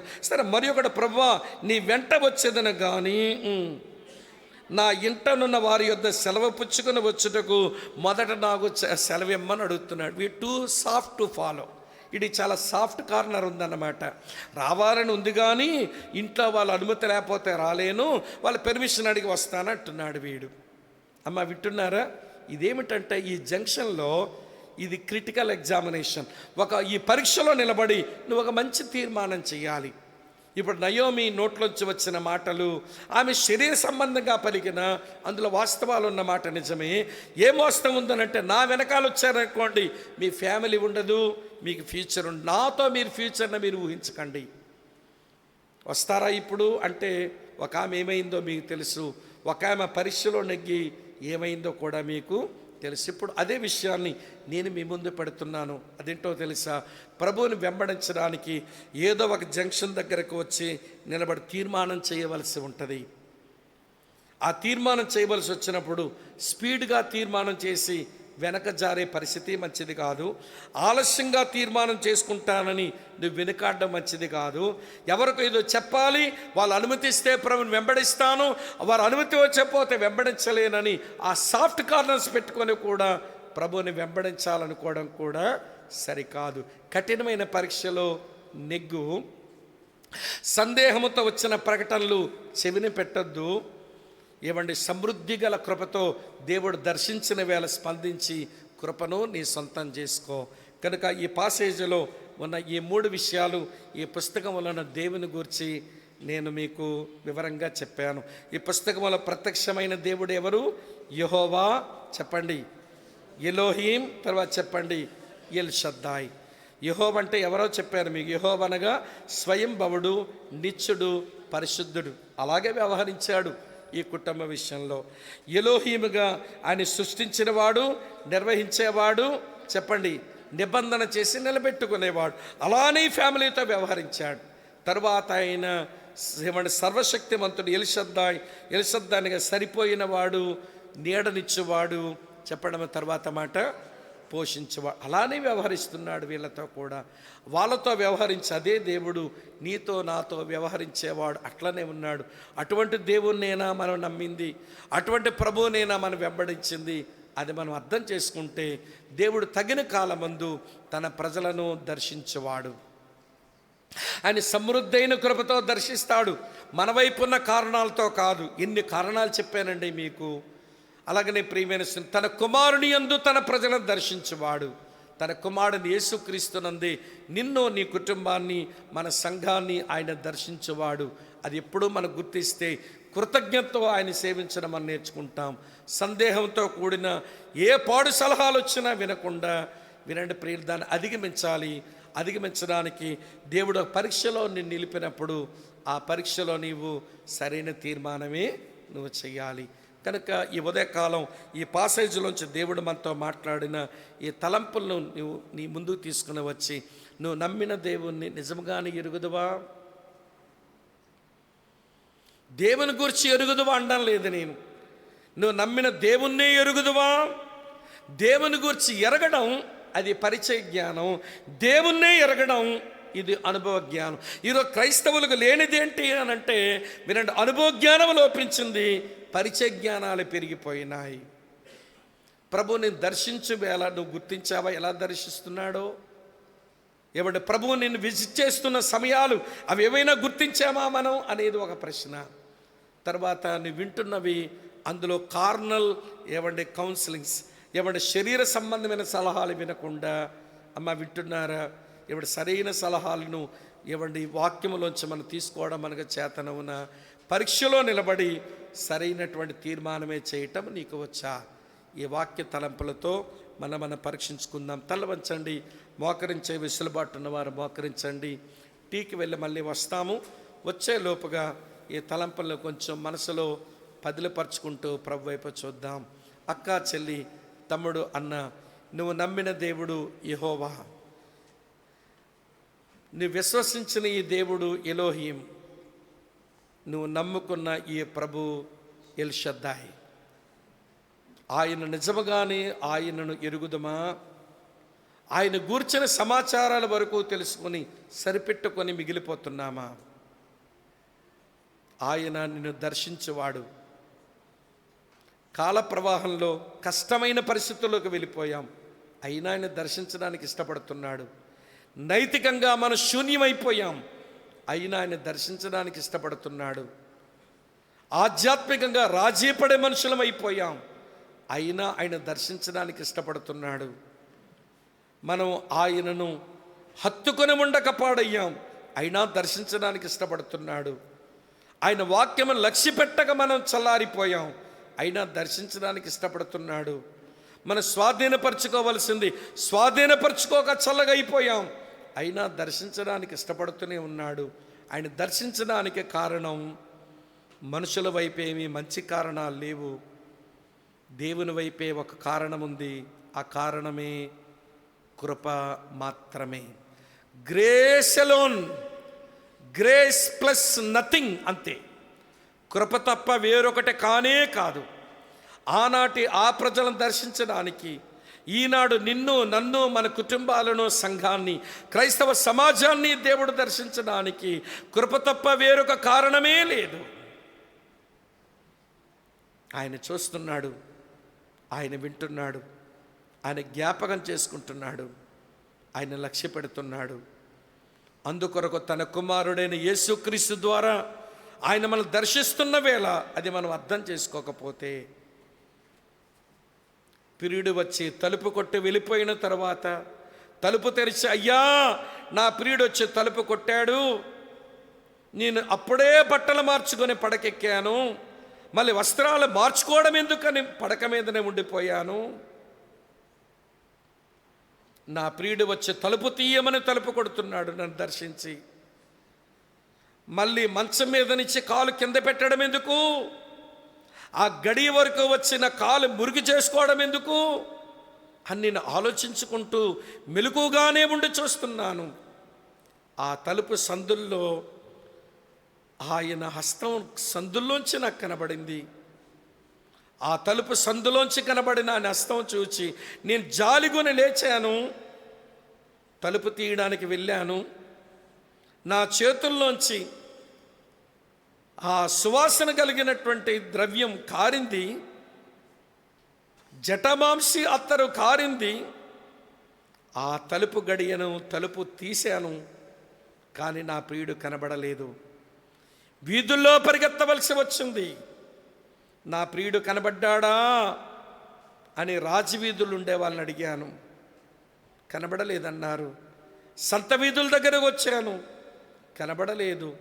ప్రాకారం దగ్గర కాపలా వారి దగ్గరకు వచ్చాను, వారు కూడా మాకు కనబడలేదని చెప్పారు. నా గుండె నా లోపల కురింగిపోయింది. నా వరకు నన్ను దర్శించడానికి వచ్చిన నా ప్రభువుని ఎంత నిర్లక్ష్యం, నా ప్రభు యొక్క సన్నిధిని కోల్పోయని ఏడుస్తుంది ప్రియురాలు. అలాంటి దుర్గతే నేటి క్రైస్తవ్యానికి పడుతుందా అన్నట్టుగా మనం బ్రతుకుతున్నాం.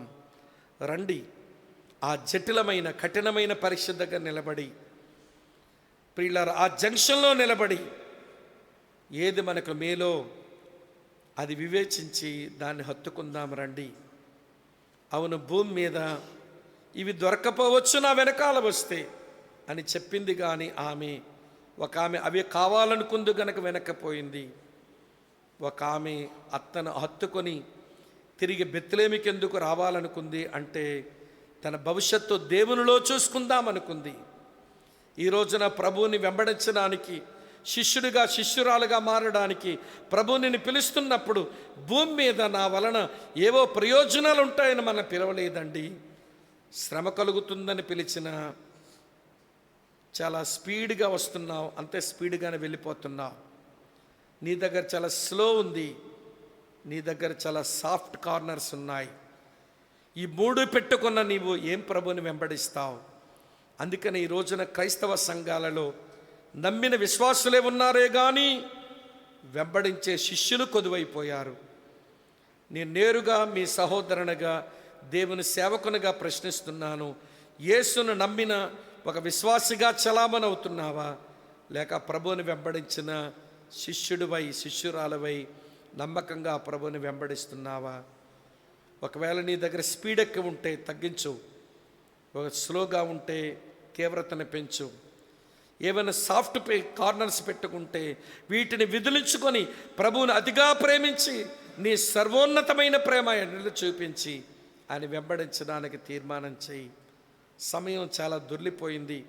దేవుని వాక్యంతో మన జీవితాలు సరిగా పెనవేసుకొని లేవు అని అర్థం చేసుకొని ప్రభు కనికరం కోరుదాం, కృపను కోరుదాం. ప్రభు బలపరుస్తాడు. ప్రేమ కలిగిన తండ్రి, నమ్మకమైన ప్రభువా, మీకు స్తోత్రాలు.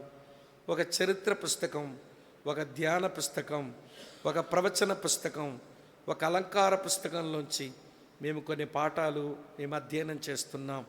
అవి చదువుతూ ఉండగా మా ముందుకు పరిశుద్ధాత్ముడు తీసుకుని వచ్చిన లేఖన తలంపులు మేము ఆలోచిస్తూ ఉండగా మీరు కనికరించి సహాయం చేయండి. మాలో ఎవరము నిన్ను ఎరగక నిన్ను వెంబడించే వాళ్ళగా మమ్మల్ని ఉంచొద్దు. పరీక్షలు వచ్చినప్పుడు జయించి మేము గెలిచి నిన్ను వెంబడించేవారుగా చేయండి. సందేహాత్మకమైన సలహాలకు మేము మా చెవుల్లో చోటునివ్వక నాయన సరైనటువంటి మాటలు పట్టుకొని నేను వెంబడించే కృప నాకు మాకు అనుగ్రహించమని, మా ముందున్న సమయం కూడా మాకు దీవెనకరంగా చేయమని క్రీస్తు ప్రభు పేర స్తోత్రించి మీకే ప్రార్థిస్తున్నాము తండ్రి. ఆమెన్.